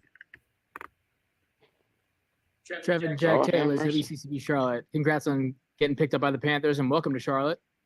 Thank you. Is there a player that you say you model your game after, someone you looked up to as you were, growing up and going through the ranks? So one person I model my game after, I just watch him a lot, and I feel like I can like relate to him. Fred Warner, like he won a highly highly talked about coming into the draft. He went third round, like I went third round, just like stuff like that. When he was at BYU, people didn't think he was gonna be as good as he was when he got to league. So I just look up to him a lot, like just watch his game and like model after him. All right, let's go to Jeff Hawkins. Greetings, Jeff Hawkins from the Charlotte Post. Congratulations on the selection. I was just wondering, how do you see yourself? You're welcome. How do you see yourself entering a rookie mini camp? Do you expect you'll start on the weak side, and do you plan on being a 3-down linebacker? I could say, I'm not. I want to, but I'm just let the coaches handle that, and they see my ability. The coach has to gain your trust first when you come in. You got to do a great first impression. So how that first impression go, it's gonna go well. So just how it determines how the coaches handle that.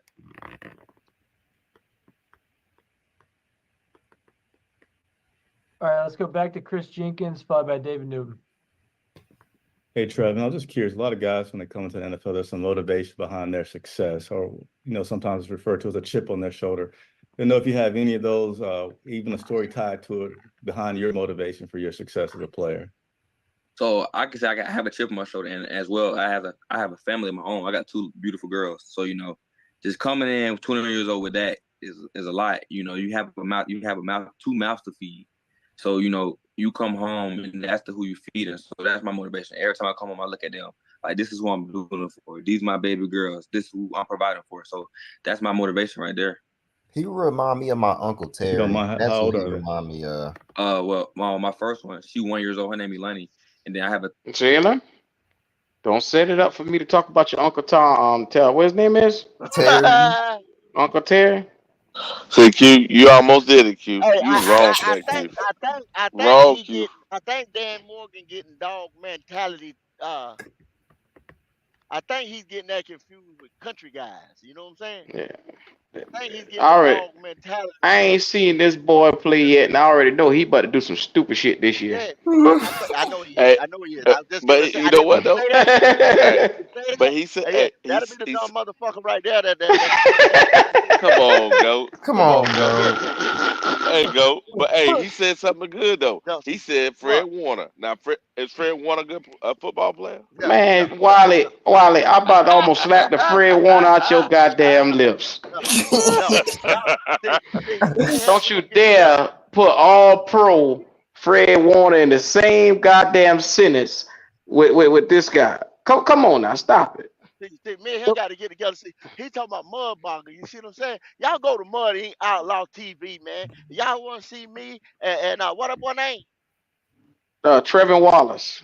Me and Trevor Wallace, whatever his name is, Trevor, whatever. You know what I'm saying? See, he got to get something like Big Nasty right here. You understand what I'm saying? He got to see. He talking about Mudbonger. Go to Mud Ink Outlaws, man. Go to Mud Ink Outlaw TV, man. Well, we do that every day, all day. You know what I'm saying? That's what you do. That's what you do. That goddamn goat, boy. I like that one. That's country at its best. You understand what I'm saying? That's country at its best. You'll see us next week. We're gonna be in the parade. We're gonna be doing that thing. We're gonna be doing it. We're gonna be doing it. Muddy, hey, y'all having a party, goat? Going over there? No, we just more than y'all. Hey, boy, y'all got it going on, boy. Muddy Outlaw TV. Going over there. We get it done. You know what I'm saying? That's what we do. I hear y'all. Mud Ink Outlaws TV. We're gonna put it in the chat. Like I said, we're gonna show the goat love. Support the goat. Okay. Mud Ink Outlaws TV. Now I know I said I want somebody to be niggerish when they got on this shit. I take it back. I don't want it. I don't want it. See, Mike, you talked it up, Mike. You talked it up. You got what you're looking for. God, no. I'm good. Look, I'm good for the next 4 goddamn drafts. I don't want that. Hey, at this right here, they're gonna be saying the Carolinas, boy, they gonna call us country bucklets. God,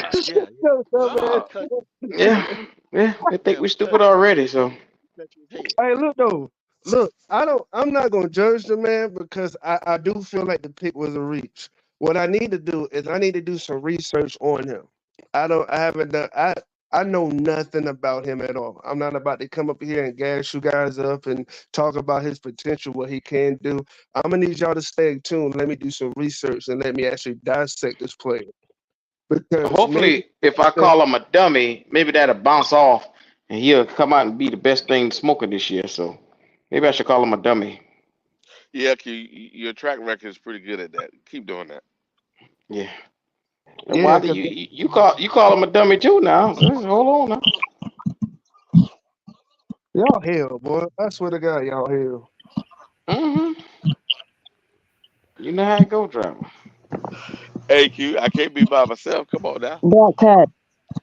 You can and you will, driver. Like Zavala is calling the pick, y'all, by the way. Zavala? Yeah. Okay. I just pulled up to Tavion Sanders recruiting when he was at Texas, and he's a 5-star, ranked 14th nationally, 4 in state, and he's 6'4", 210. That's gonna be a prime star for us right there. Lord have mercy. Did you play the video of them talking about Brooks? Yeah, I played that one already. Yeah. Man, I kind of want to Spencer Rattler, boy. At 157, that would have been dope. What? You say what? Spencer Rattler at 157. I wouldn't mind. Jalen. Put some holy water on yourself, Jalen. Just do it. Bless yourself, Jalen. Bless yourself. All right. I'm going to tell you right now. Jalen, you go get Spencer Rattler and you go set the franchise on fire. I don't think you want to do that, cuz. Jalen just got that devil in him. That's what I'm saying, Jalen. Come on, Jalen. Right. Look at Zavala, y'all. Just look at Zavala on Twitter, man. Y'all gonna laugh, bro. Look at what he wearing. Like Zavala is calling the pick, but look at where he wearing though. He looks so happy. Jalen, you watching the draft? Yeah. My screen ain't got no damn channel Zavala on it. I said, man, I said Zavala is gonna call the pick, but it's on Twitter. His outfit. Yeah. I hear you. Well, we get this pick out of the way. How many more picks we got left? What is this? Close to the end? We on the clock. Or I'm finna go downstairs and look at this pick. Say what, Jalen? You gotta go downstairs. Yeah, because I'm about to go eat. I hear you, Jalen. I'm finna get my grub on. I might go throw some ribs on the grill, man. I might do that myself. I wish I could grill. Jalen, ain't nothing but washing a pack of ribs off and cooking it. Now, Q, you know you're wrong for that, Q. You're wrong for that. You're wrong for that, Q. Jalen acting like it was rocket science. It's just you know. Come on now, you know you got to pull the membrane off. You know you got to rub it down properly. You got to pick out the right seasoning. You got to get the grill at the right temperature. Come on now. Come on, Wiley. I ain't feel like I had to go in that much detail. You gonna do indirect cook or you gonna cook them straight on? What you doing? Oh Lord, yes. Your boy got floor access tonight. I'm about to be a pretty nigga. Oh my God. Oh man, that's pretty good. Oh yeah. Hey Wiley, I put my ribs on the grill. I put them in a little bit of foil and I put a little vinegar in that bad boy, and I season mine with a little bit of lemon pepper. I like my ribs to be a little what's the word? Tender, fall off the bone tender. A little tangy too. Lemon pepper, yeah. But see, if you put some sauce on it, like I might do mustard base. Sometimes I like to do regular brown sugar on it. So depends on how I feel. I put it, if I want sweet ribs, I do the brown sugar. If I want like a mustard base rub, after that vinegar and all that, I'll be fine. It comes out pretty good too. Yeah. But I understand what you're saying. But you gotta tell Jalen the basics though. Because remember that he said he wants to learn. Have you ever cooked before in your life, Jalen? Who? Oh, Jalen, that fucker gone. He going to eat. He told you going to grub. Come on now. Yeah, that bitch leave mid-sentence. He getting it in. He got his elbows up. Boy, I tell you, boy. Oh, I'm not going there today. It's all good. Yeah. I'm ready to get this pick out the way so that way I can get my life together. Well, yeah, you might want to do that. Wiley, who do you think we're gonna take? Well, I think it's gonna be a defensive lineman because it sound like all the centers are gone. Mm-hmm. Well, hold on. Didn't you say one from Arkansas still there? The best one. Yeah, Limmer. First one that's on the board is from Penn State. Well, we might have to take him because if we need a center, and they, you don't pick a center this late. This is nuts. Wow. That's one of those. That's like a left tackle. You pick them early because that's going to be that's premium position. Yeah, that's 10-year starter. You know what I'm saying? That's a 10-year starter. The thing is, they really feel like Austin Corbett can be the center. So picking a center this late, you're saying that we're going to have a year or so to develop him because Austin Corbett is going to be able to fill those shoes without an issue.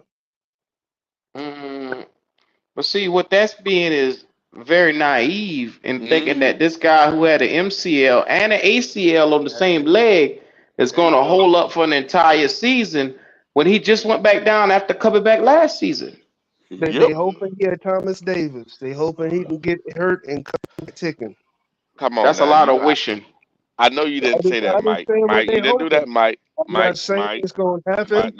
I don't feel like it's going to happen. Y'all all know that every mock draft we did, I made sure I prioritized getting the center off the board.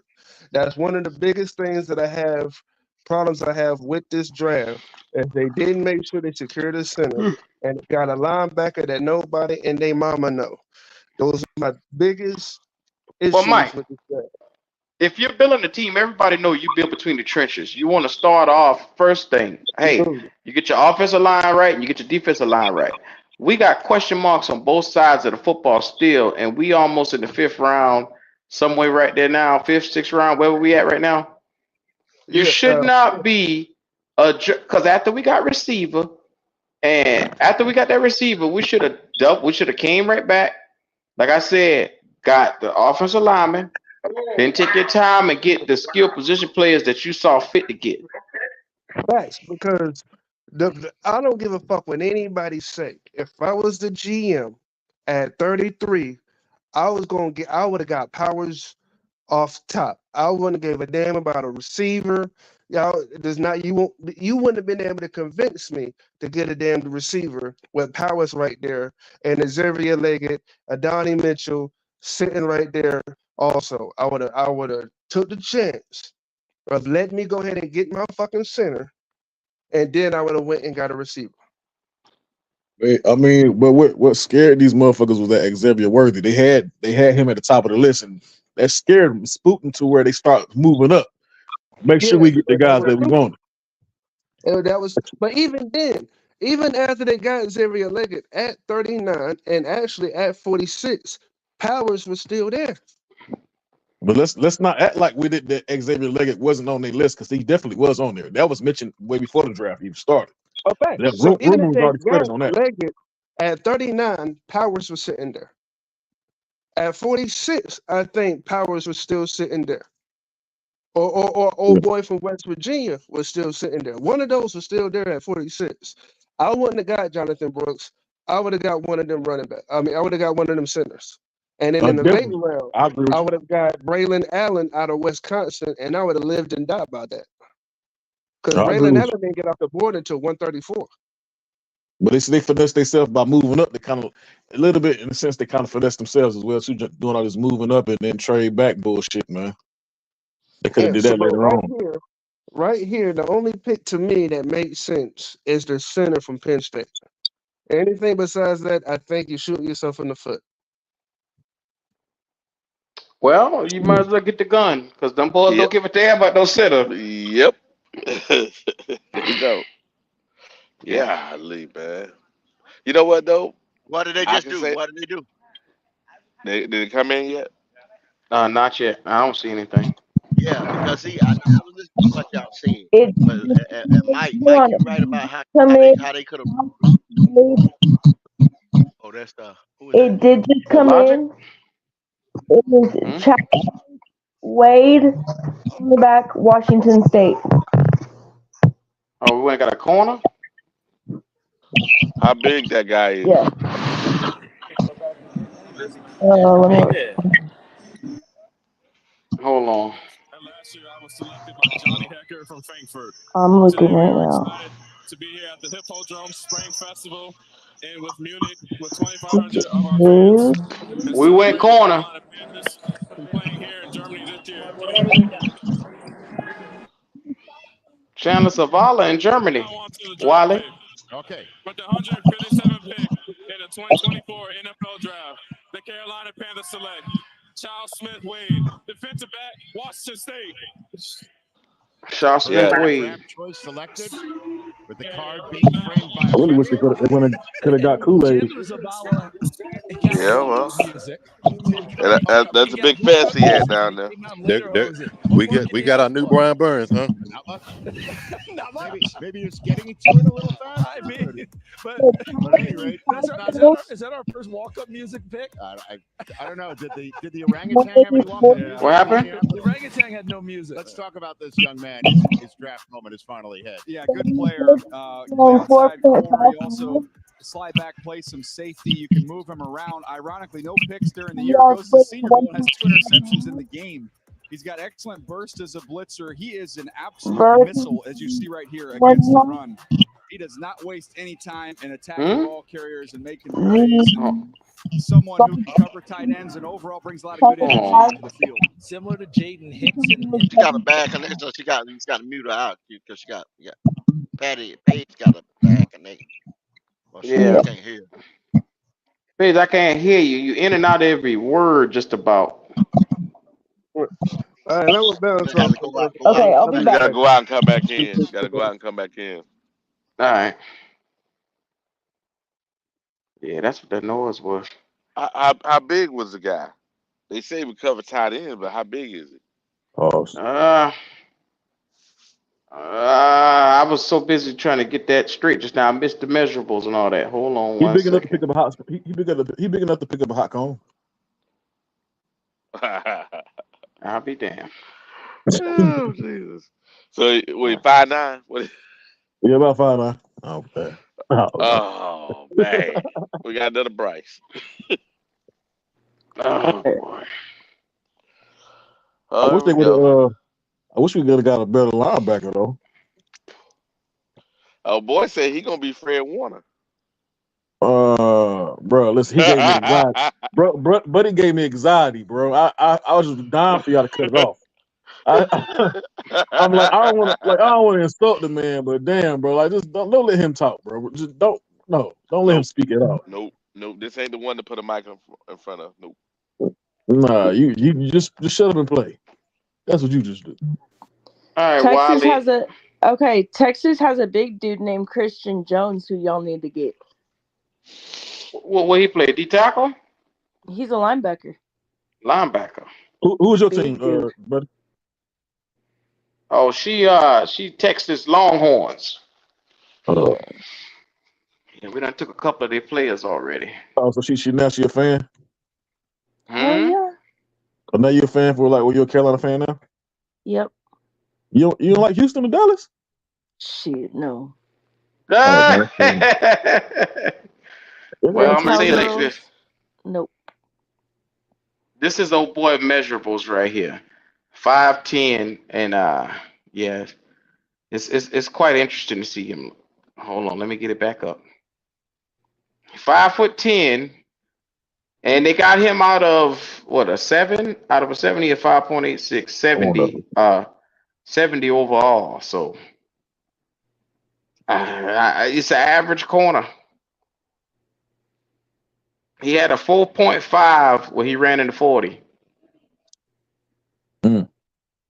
Yeah, so I mean nothing spectacular. Short dude, 180 pounds. He got to be physical then, because he gonna get burnt. How physical can he be at 180 pounds? Shit, got to be, because he's gonna get burnt 4-5, and you get 4. Look what they got right here, Petey. They got him graded as an average backup or special teamer. Fuck out of here. And you see at a position where we got 2 hurt guys, you see what I'm saying? You're gonna pick an average or a special team. You see what I'm saying? Look at Trey. I'm not making this shit up. When we had on all our mock drafts, that a corner was the 3rd or 4th position of need. I mean, a 70. Now, y'all got to understand now. We can go back. Average backup or special teamer. Exactly. It's 7 point something and up, 7.5 and up is what you're looking for. If y'all see 6s and 5s and shit in these grades, that's what you see what I'm saying? It's to be expected. It's Dan Morgan. All year. I'm gonna tell you, and I'm gonna go out here like this. Like I said, the gloves is up. You ain't seen no other podcaster showing these screens like we've been showing, not just for the draft. We've been showing you this shit here all year. To stay away from shit like that. We've been telling you what the numbers is. 75, 7.5, stuff like that. Stay away from shit like that. Yes, sir. It's to be expected. Next gen stats.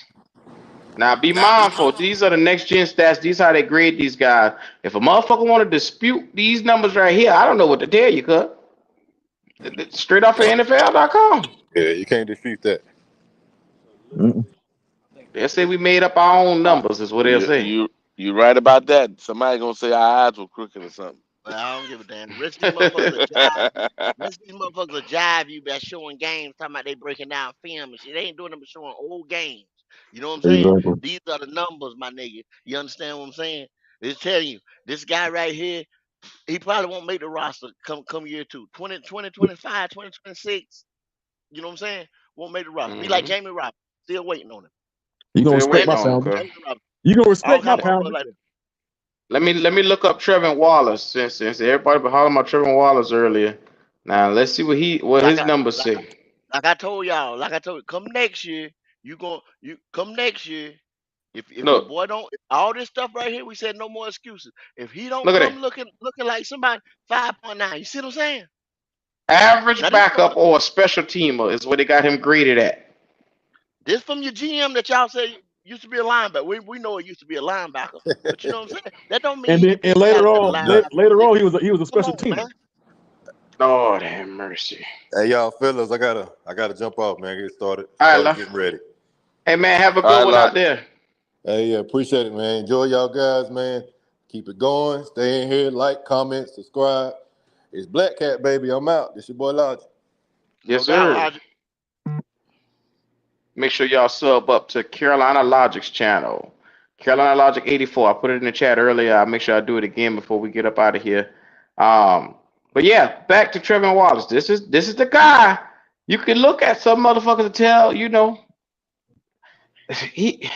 I hate to be mean or rude or I don't want to be that. But what in the fuck is a 5.9 supposed to do for our team to help push the needle in the 3rd round when there was better talent available? On a 2-5 team.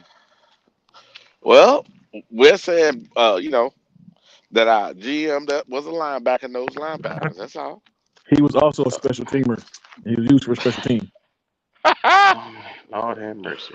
Was he not? Am I lying? You ain't lying. You ain't lying. Majority of his career was what? Special teams. Special man. Lord have mercy. This is wild. That's all I'm gonna say. That's all I'm gonna say.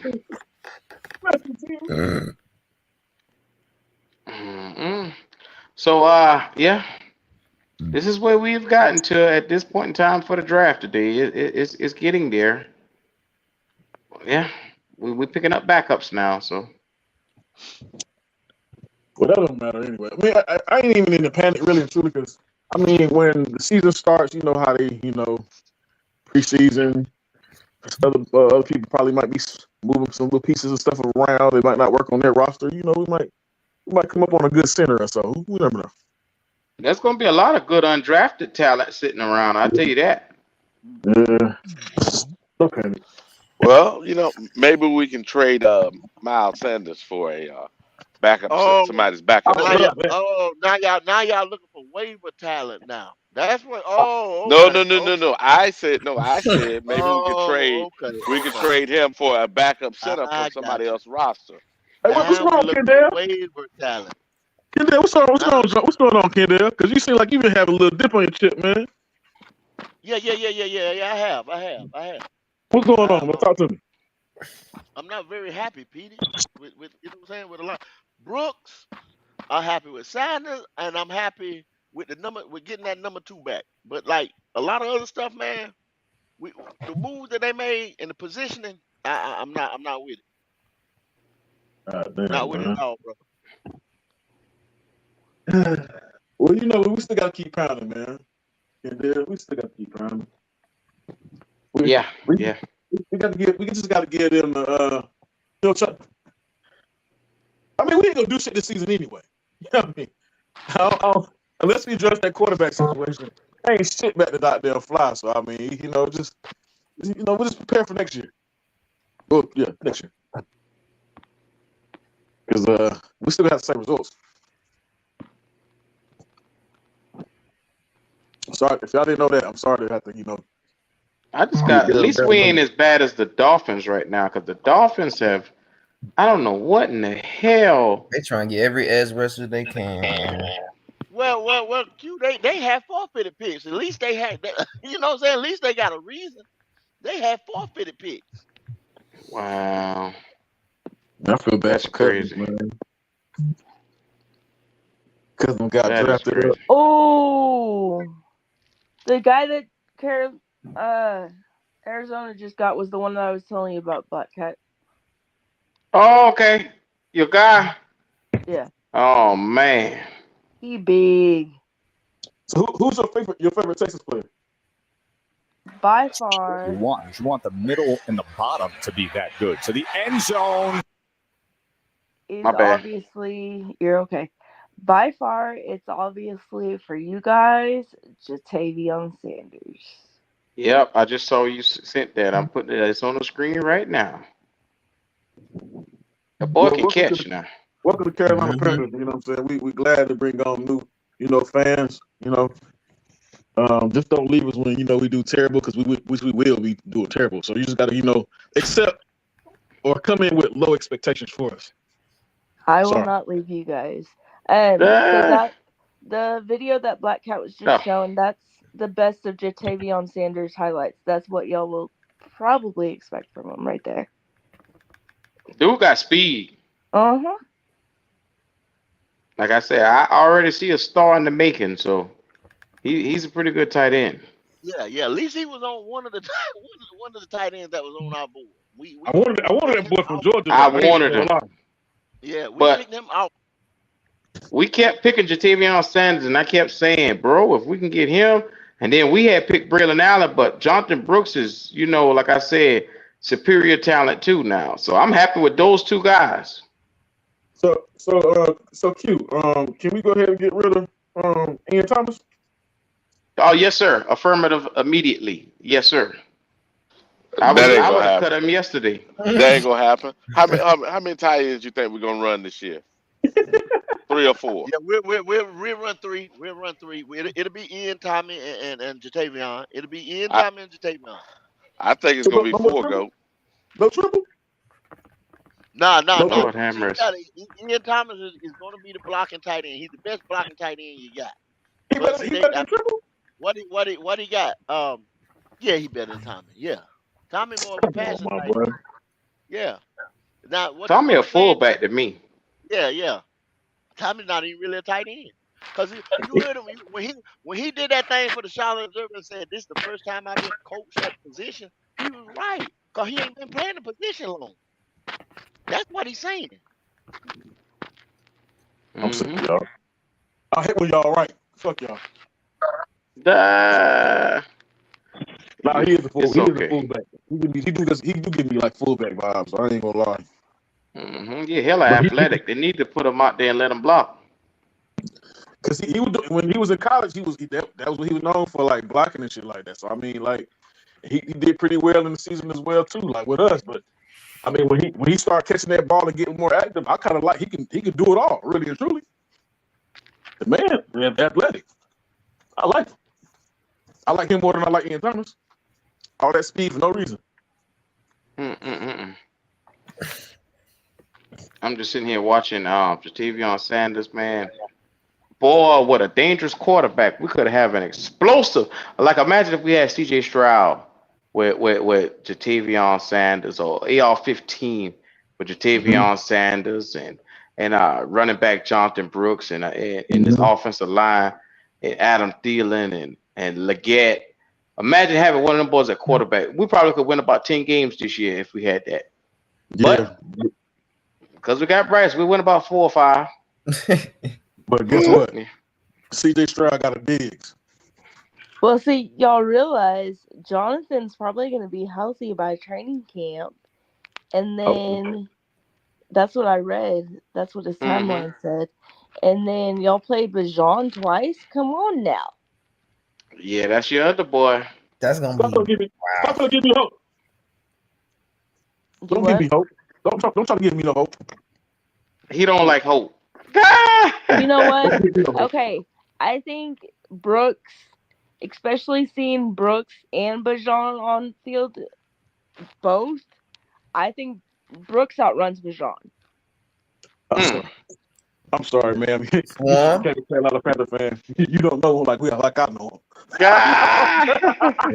Finna come up in here, Q. See, the thing is with the goodness, we look, everything that happens good for us usually go bad. We got like a black cat walking around. Look, a black cat walking around this whole franchise seem to be. I don't know.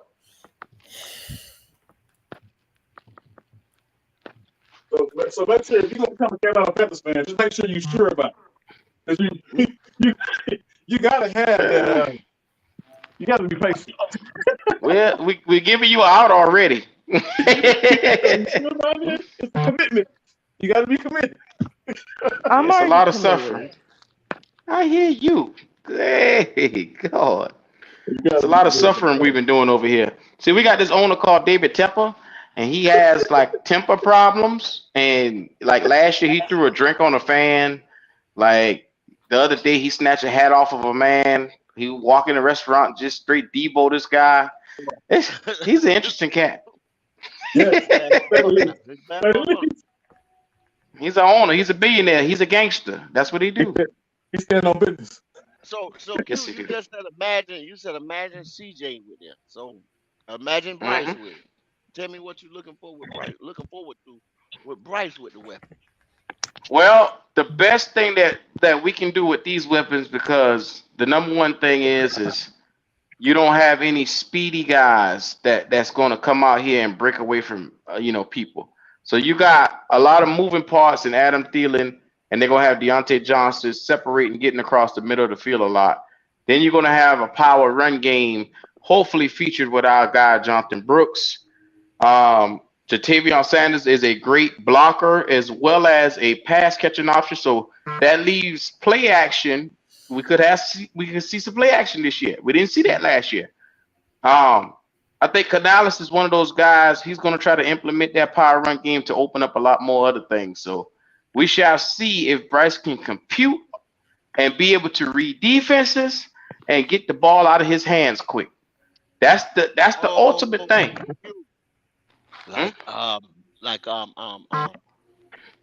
that boy Baker? You remember Baker had a problem with Bradley Bozeman because he was too big, too wide at 6'5" and some change. Now Corbett is smaller, so you take the smaller center to go in the center. Okay. Yeah, so that's why they might be hell bent on Corbett. You know what I'm saying? When you just say the play action, and your boy don't even like to go up on the center like that, but see, he gets the smaller center that he a little bit more comfortable getting under or can see over. Yeah, I mean, I'm just throwing those spitballing that stuff out. Well, I mean, we got a huge line, so that's the number one thing. I guess they felt like, okay, they didn't need to go get nobody to help this guy out, but we're gonna see this year. We're gonna see, because they got a corner. I mean, they solidified a position we were hoping that they were gonna get. They got a corner.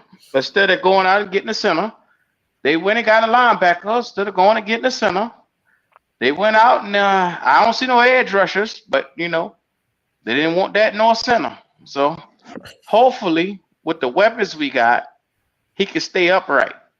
I hope nobody goes down. They gonna see that's the best bet. Like they probably, they probably gonna try to get DJ Johnson out there and see what he made out of anyway, though.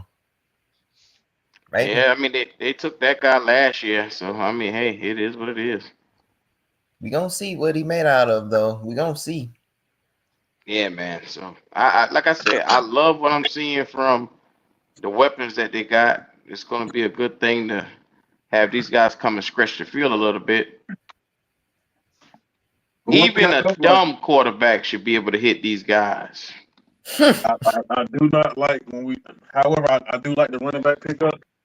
I don't like, experiment with them top 10 running backs that are coming with injuries and stuff. I'm kind of iffy about that, man.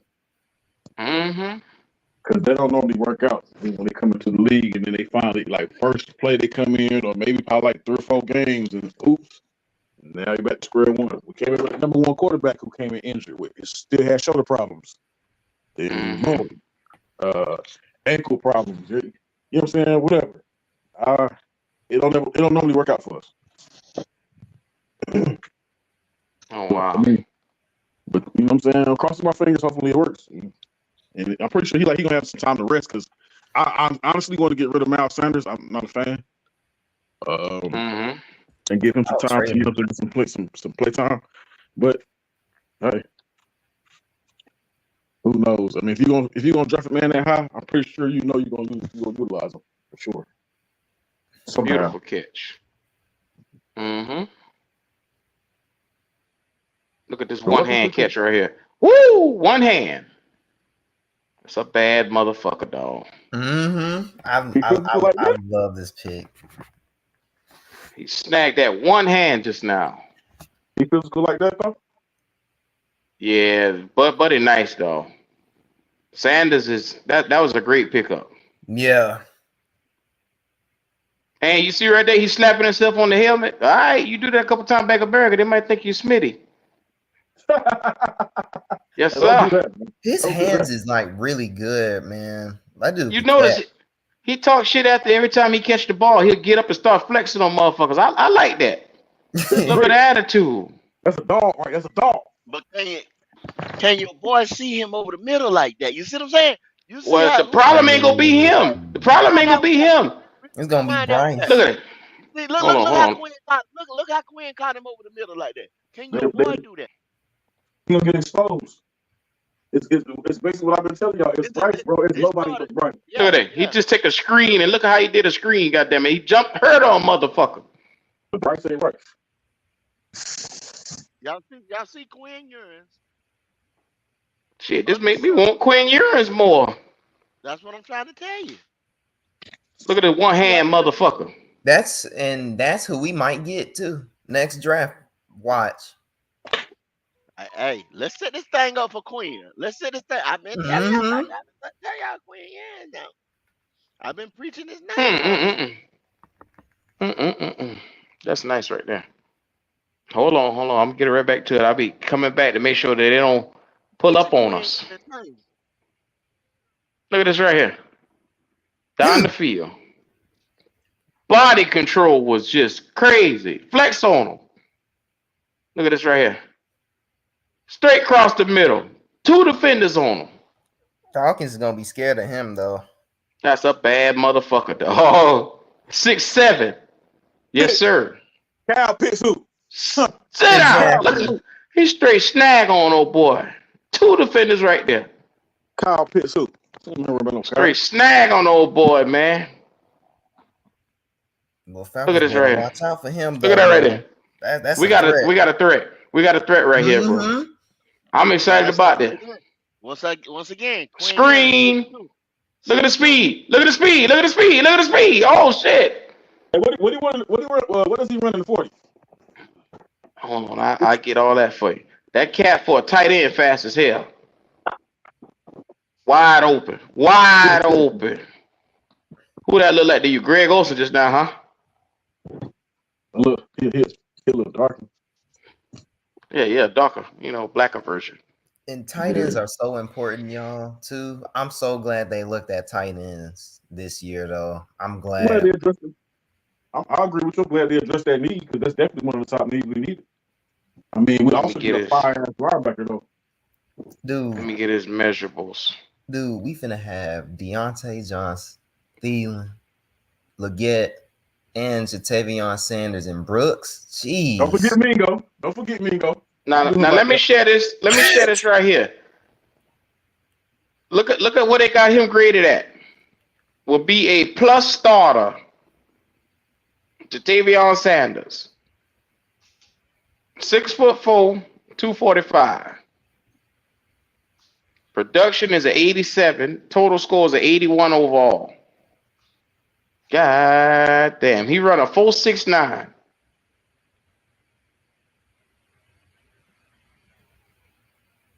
MDJ talking about a 4.74. I'm looking at his 40 right here. They go MDJ. Yeah, bring down the screen. Bring down the screen. Bring down the screen, Q. 4.3. Up. You say down? Where? Where it shows the percentage in the box. Bring it down. Bring it down. Y'all see that's not 5. You see that it's a 6.3. I hear you, MDJ. They say will be a plus starter. Will eventually be a plus starter. So plus starter means above average starter. Potentially has a chance to make. Let's see. Eventually be a plus starter. So what's the difference between the starter and a plus starter? Plus. That's what plus means. Add. I can add something to the damn field. Break it down to me. Go. What's a plus starter? Means a starter, but I'm a superstar. I come up in big moments. I make big plays. Big time players make big plays. You understand what I'm saying? Me, right here, third quarter, something like that. Need to move the chains. Bam. Here we is. Throw it to Sanders. 81, which is rated good overall. That's better than starter. Boom. Break one and take it to the house. Give it to Sanders. See what I'm saying? That's a plus. He gonna carry us in some games, though. I have a feeling he is too. When Leggett not getting open, he gonna get open.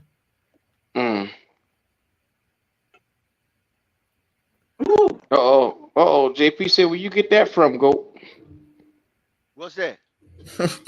I don't know what part he disagree with, but he disagree with something. What's that, JP? Holler at me. Tell me something. Yeah. Y'all already know what time. He said, I don't know if the quarterback can get him the ball like that, but I know he can catch the motherfucker. I know he can take it to the house. You got music playing. Hold up. Damn, Jalen, you already threw Leggett underneath the bus. He didn't play one snap. Who at the goddamn party? Where all the music from?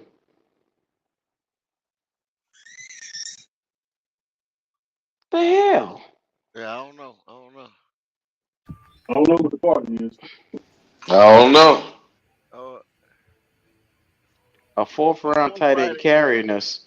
He was not supposed to be a 4th round tight end. He was set the second best tight end in the draft. Yeah. He was what, man? We stole this joker. Oh my God. JP, he was supposed to go in the 2nd round. Yeah, JP, he was 2nd round. He was supposed to go anywhere from 55 to 60, bro. He had a high grade on him. Yeah, that's just the way the board fell. That's what he was on the big board. The board fell when they went on a run on them D tackles and went on a run on them quarterbacks and went on a run on them wide receivers. That dropped. He got lost in the sauce. Yeah, he got dropped because they were getting the position of need at that point. People was like, "Fuck that! I gotta get the edge rushers before they go." Got to get the edge. Got to get the cornerback. Yeah. Mm-hmm. They went on a run on them. Them boys got dropped. Thank you, Atlanta. Y'all can thank Atlanta for that. Now, Brooks, we reached. Yeah. Thank you, Atlanta. Yeah, we reached on Brooks. We could have got Brooks later. I'm glad we got Brooks, but we could have got Brooks later. With Sanders right here, with Jatavion Sanders, we stole him at 101. At 101, he wasn't supposed to be there. Look at the mock draft. See, he wasn't supposed to be. We always got Ben Sinnott and what's the other boy? Stover from Ohio State. Cade Stover. We could never. He was always gone. Shit, we got one right there. Mm-hmm. Telling y'all. I love to see Goat in good spirits. I do too.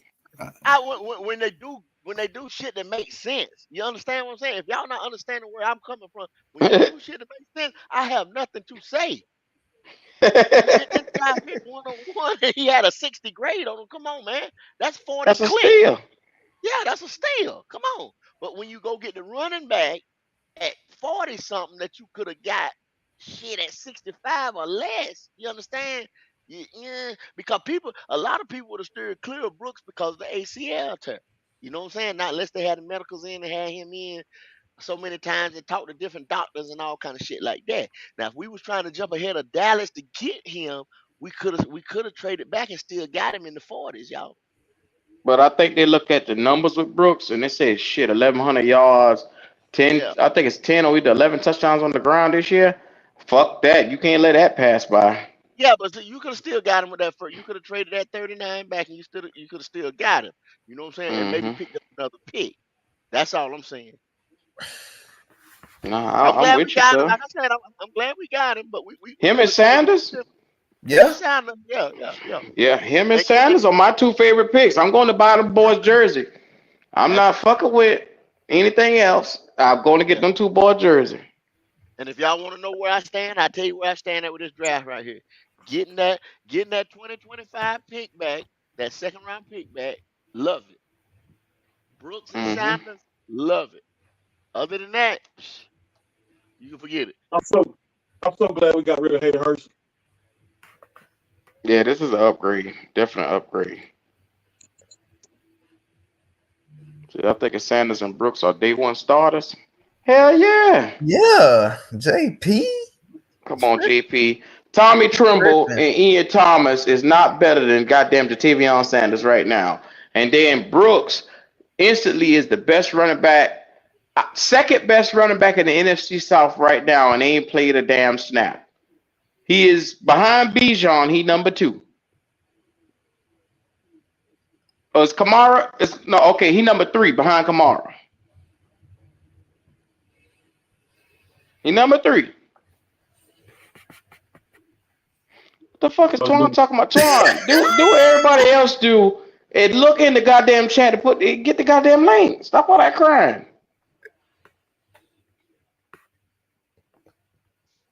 We showing videos and oh Lord, I already see he better come here on this stupid shit today. I ain't finna hear this today. Hey man, y'all start my brother out, man. Boy, fuck all that. Yeah, and we ain't getting nobody from Florida State either. Damn. How you get in here, Petey? Uh, How did you get in here? You went up. How did you get into the live, Petey? Oh, I called in, man. No, didn't you click a link to get in here? Well, yeah, I clicked the link. Yeah. Oh, okay. So that means the link is out there for motherfuckers in the chat, right? Yes, sir. Oh, okay. That's all I thought. That's all I thought. Boy, I tell you. Exactly.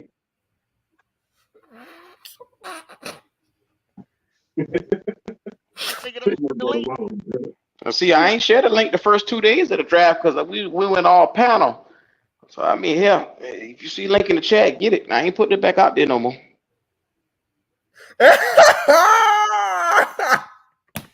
Well, if it ain't no link to claim, how the fuck Petey get here? That's a stupid motherfucker today. It's in the chat, man. It's in the chat. Oh man, I ain't got time for Twan. Don't worry about hitting the link, Twan. Don't worry about it. Don't worry about it. You already talking crazy. You ain't get up here talking crazy already. Don't worry about it.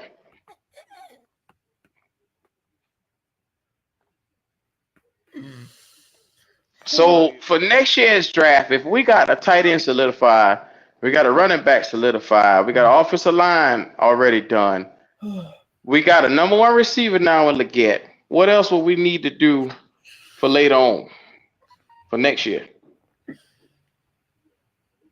Address that quarterback. Yeah, quarterback. If we sit here, man, with 4 wins, if we sit here with 4 wins, and I ask everybody, if this is a 4-win team, do you say we got to move on from Bryce now? There go everybody. There shouldn't be no goddamn excuse. I'll tell you that. Do we move on from Bryce now? Yes. Yeah. If he underwhelms, but think about it. If his numbers go up, say he go from 27 to what, 33 or 35, something like that. I don't care. Still, bye-bye. It's mediocre, but they'll keep him. Because he's not a franchise quarterback. You want to keep. I'm sorry. I don't want to think. Not an NFL. I'm sorry. Yeah. I agree with that. I agree with that one. I agree with that 100%. Because if you don't go from what he had last year, 2,700 or something like that, if you don't go from 2,700 to 34 with Tavion Sanders right there, with Brooks and with Leggett, throwing him a 50-50 ball. Tavion Sanders, and then Brooks to be your safety valve. Chuba Hubbard, that boy Deontay Johnson, and Adam Thielen. That was your 1,000-yard receiver. Now we won't have a 1,000-yard receiver this year. Y'all know that, right? They can spread the ball around more. Yeah. So you ain't gonna have a 1,000-yard receiver. So with him having, you can't say he ain't got weapons. That's a damn lie. You got the number one separator in the NFL. Yep. Right now. So don't say nobody didn't get separation. You got these other boys running with 4.3 speed, Leggett. No more excuses. You got the tight end got 4.4 speed. What excuses that now? And then you had your man. You had your man last year. He had 1,000. He had 1,000 last year. You just paid the offensive line other than Corbett, the center, $155 million. I don't want to hear shit that Icky made this happen or Corbett made this happen. Go. That boy Bright. Now this is why this motherfucker here ain't got no dog in him. Look at the way he dressed out in this motherfucker. This sausage eating, weenie eating motherfucker right here. Weenie eating. All right, that's it. That's it. I believe it. That's it. Weenie eating.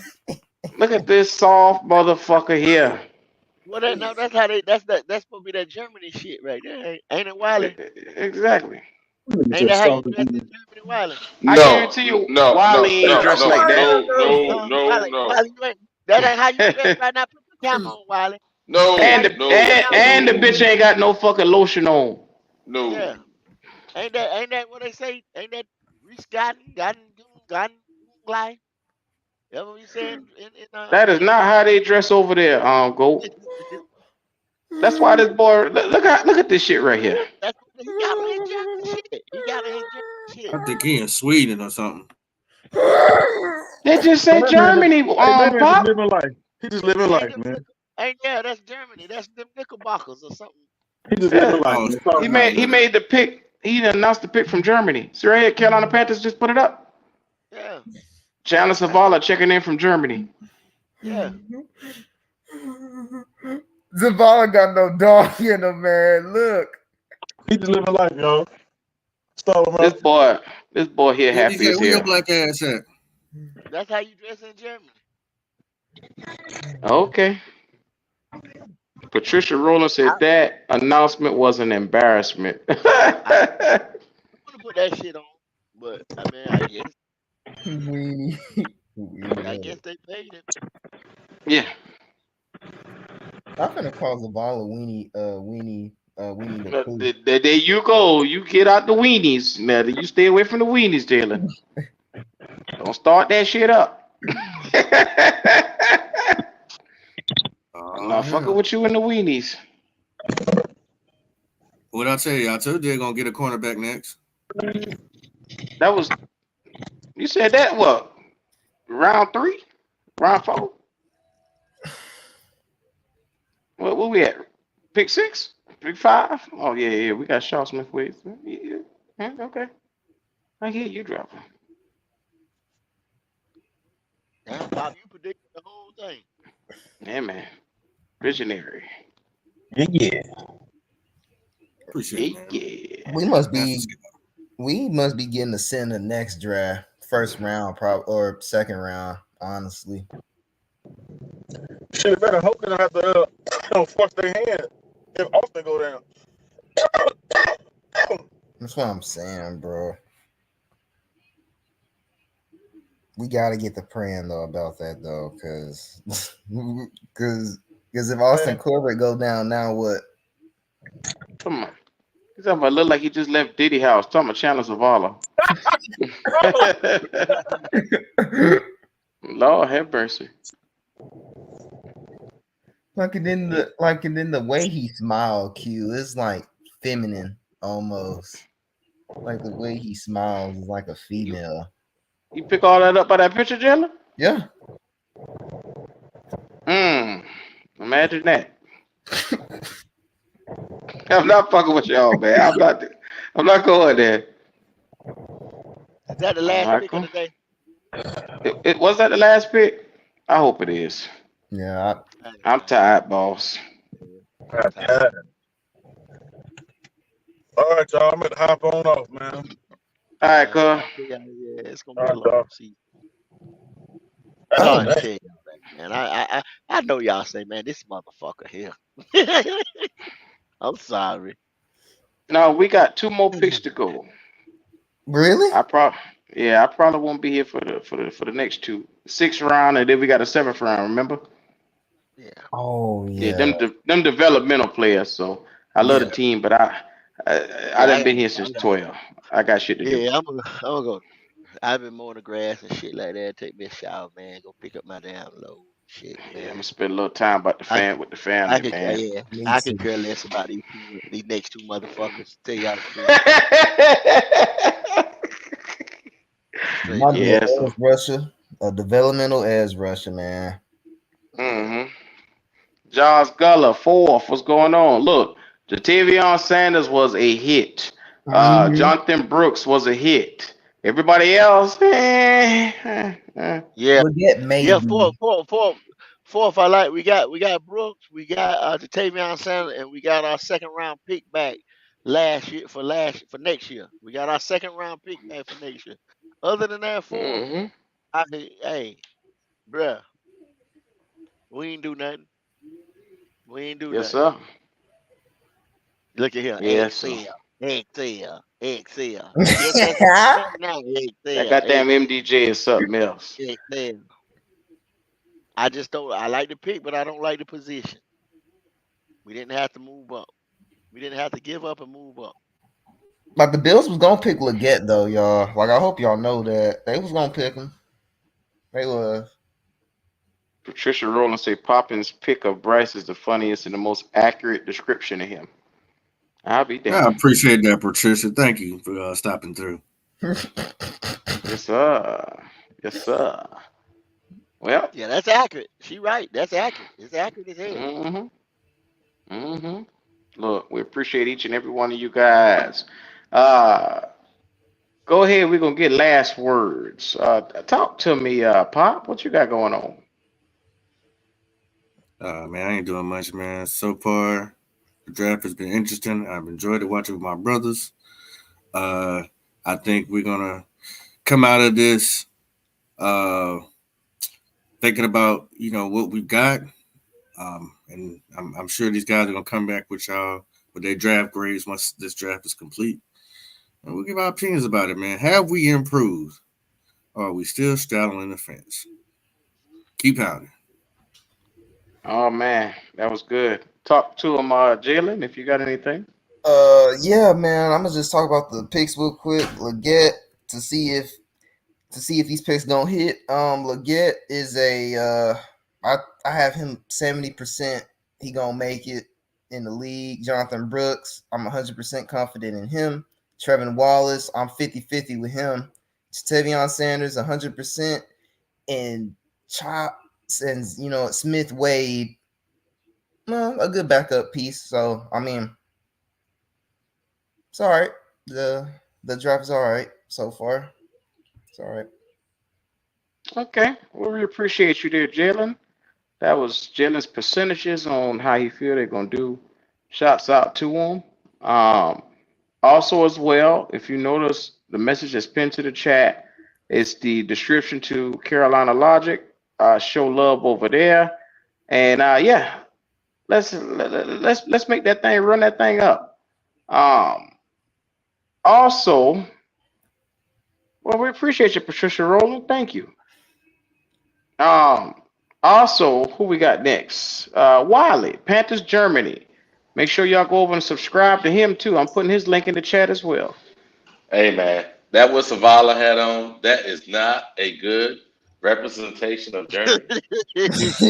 So I'm just saying that, GOAT.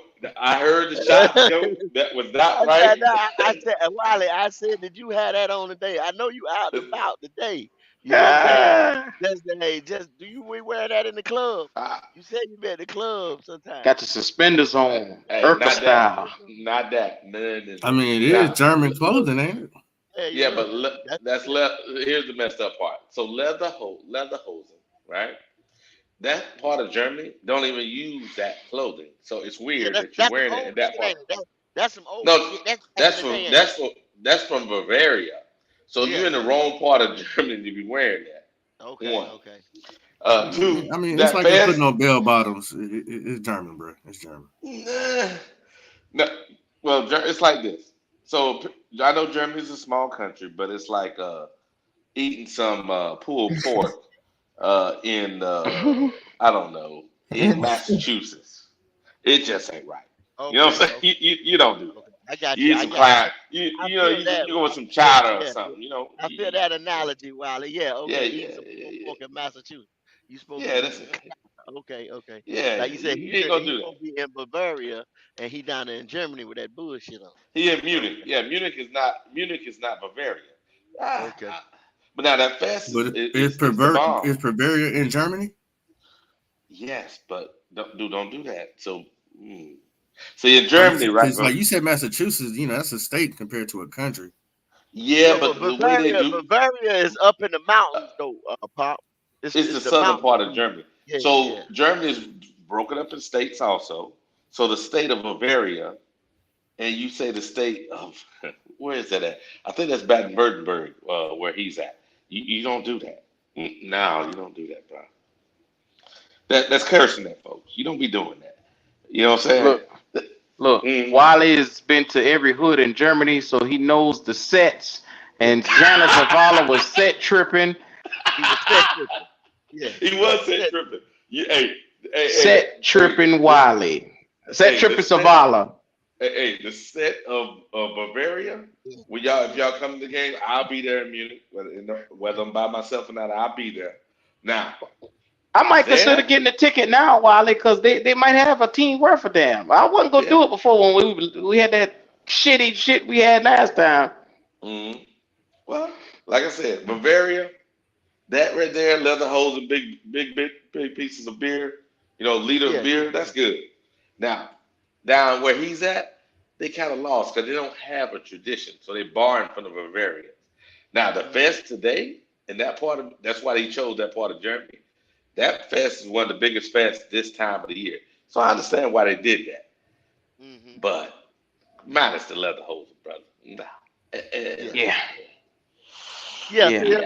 Back in the day, they thought, like you say, you think of Germany, and then you had the woman with the pigtails coming down, what I'm saying, the leather hose. And yeah. Most things y'all think about Germany, most things people think about Germany is Bavaria. They don't realize it. They think it's Germany. Germany, a lot of Germans don't like that stuff, so they'd be like, no. But yeah, you don't wear it. You don't wear that. Especially not with your suspenders high like that, being that big. Mm-hmm. It did, Jalen. It did look a little Diddy like. Diddy in the city. Diddy in the city. It did a little Diddy in the city there. Yeah. Oh my God. Oh my God. Hey, I appreciate it. It's been a while since I've been on, guys. And I seen y'all guys was on last night, but I couldn't stay up that long. Now, yes, sir. I'll be on as many shows as I can.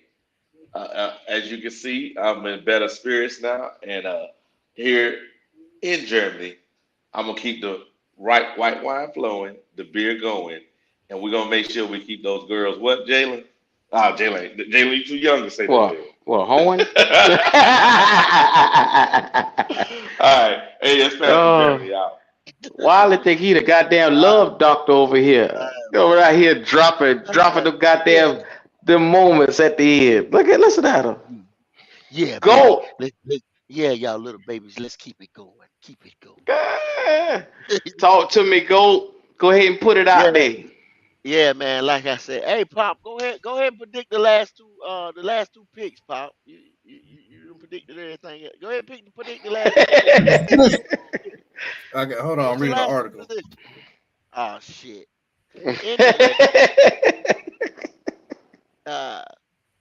Hey man, y'all keep pounding. You know what I'm saying? We'll see when the rubber meet the road. That's all I'm saying. Hey, Mud Ink Outlaw TV, man. Y'all go like, subscribe. Hook a brother up. I'm putting a new stuff going on next week. Maybe a live on that channel next week. Next Saturday. They will be alive on that channel next Saturday. Mud Ink Outlaw TV. They will be live on that channel next Saturday. All right. I'm putting that in the chat right now so that way y'all can go over there, sub up, and make sure y'all show the GOAT love. All our auxiliary pages, whether it's Mud Ink Outlaws, Carolina Logic, Panthers Germany, NCAA Station 88, the Tailgate Experience. Just come on over. We got a channel for each one of your cravings. It's like ice cream over here. We got a channel for everything. NCAA, we got Muddin, we got Germany style, all the stuff. Shout out to Wally for that. Like I said, Logic is in the bank. He give you everything from Bank of America Stadium. You just saw him at Kenny Chesney. So yeah, you want to make sure you tied into all of it. Show us that love, man. Look, it's your boy Dub Q, man. I appreciate each and every one of you guys today. It's the draft, and all I gotta say is this right here. Ja'Tavion Sanders, yeah. Come on now, y'all know I had to do it.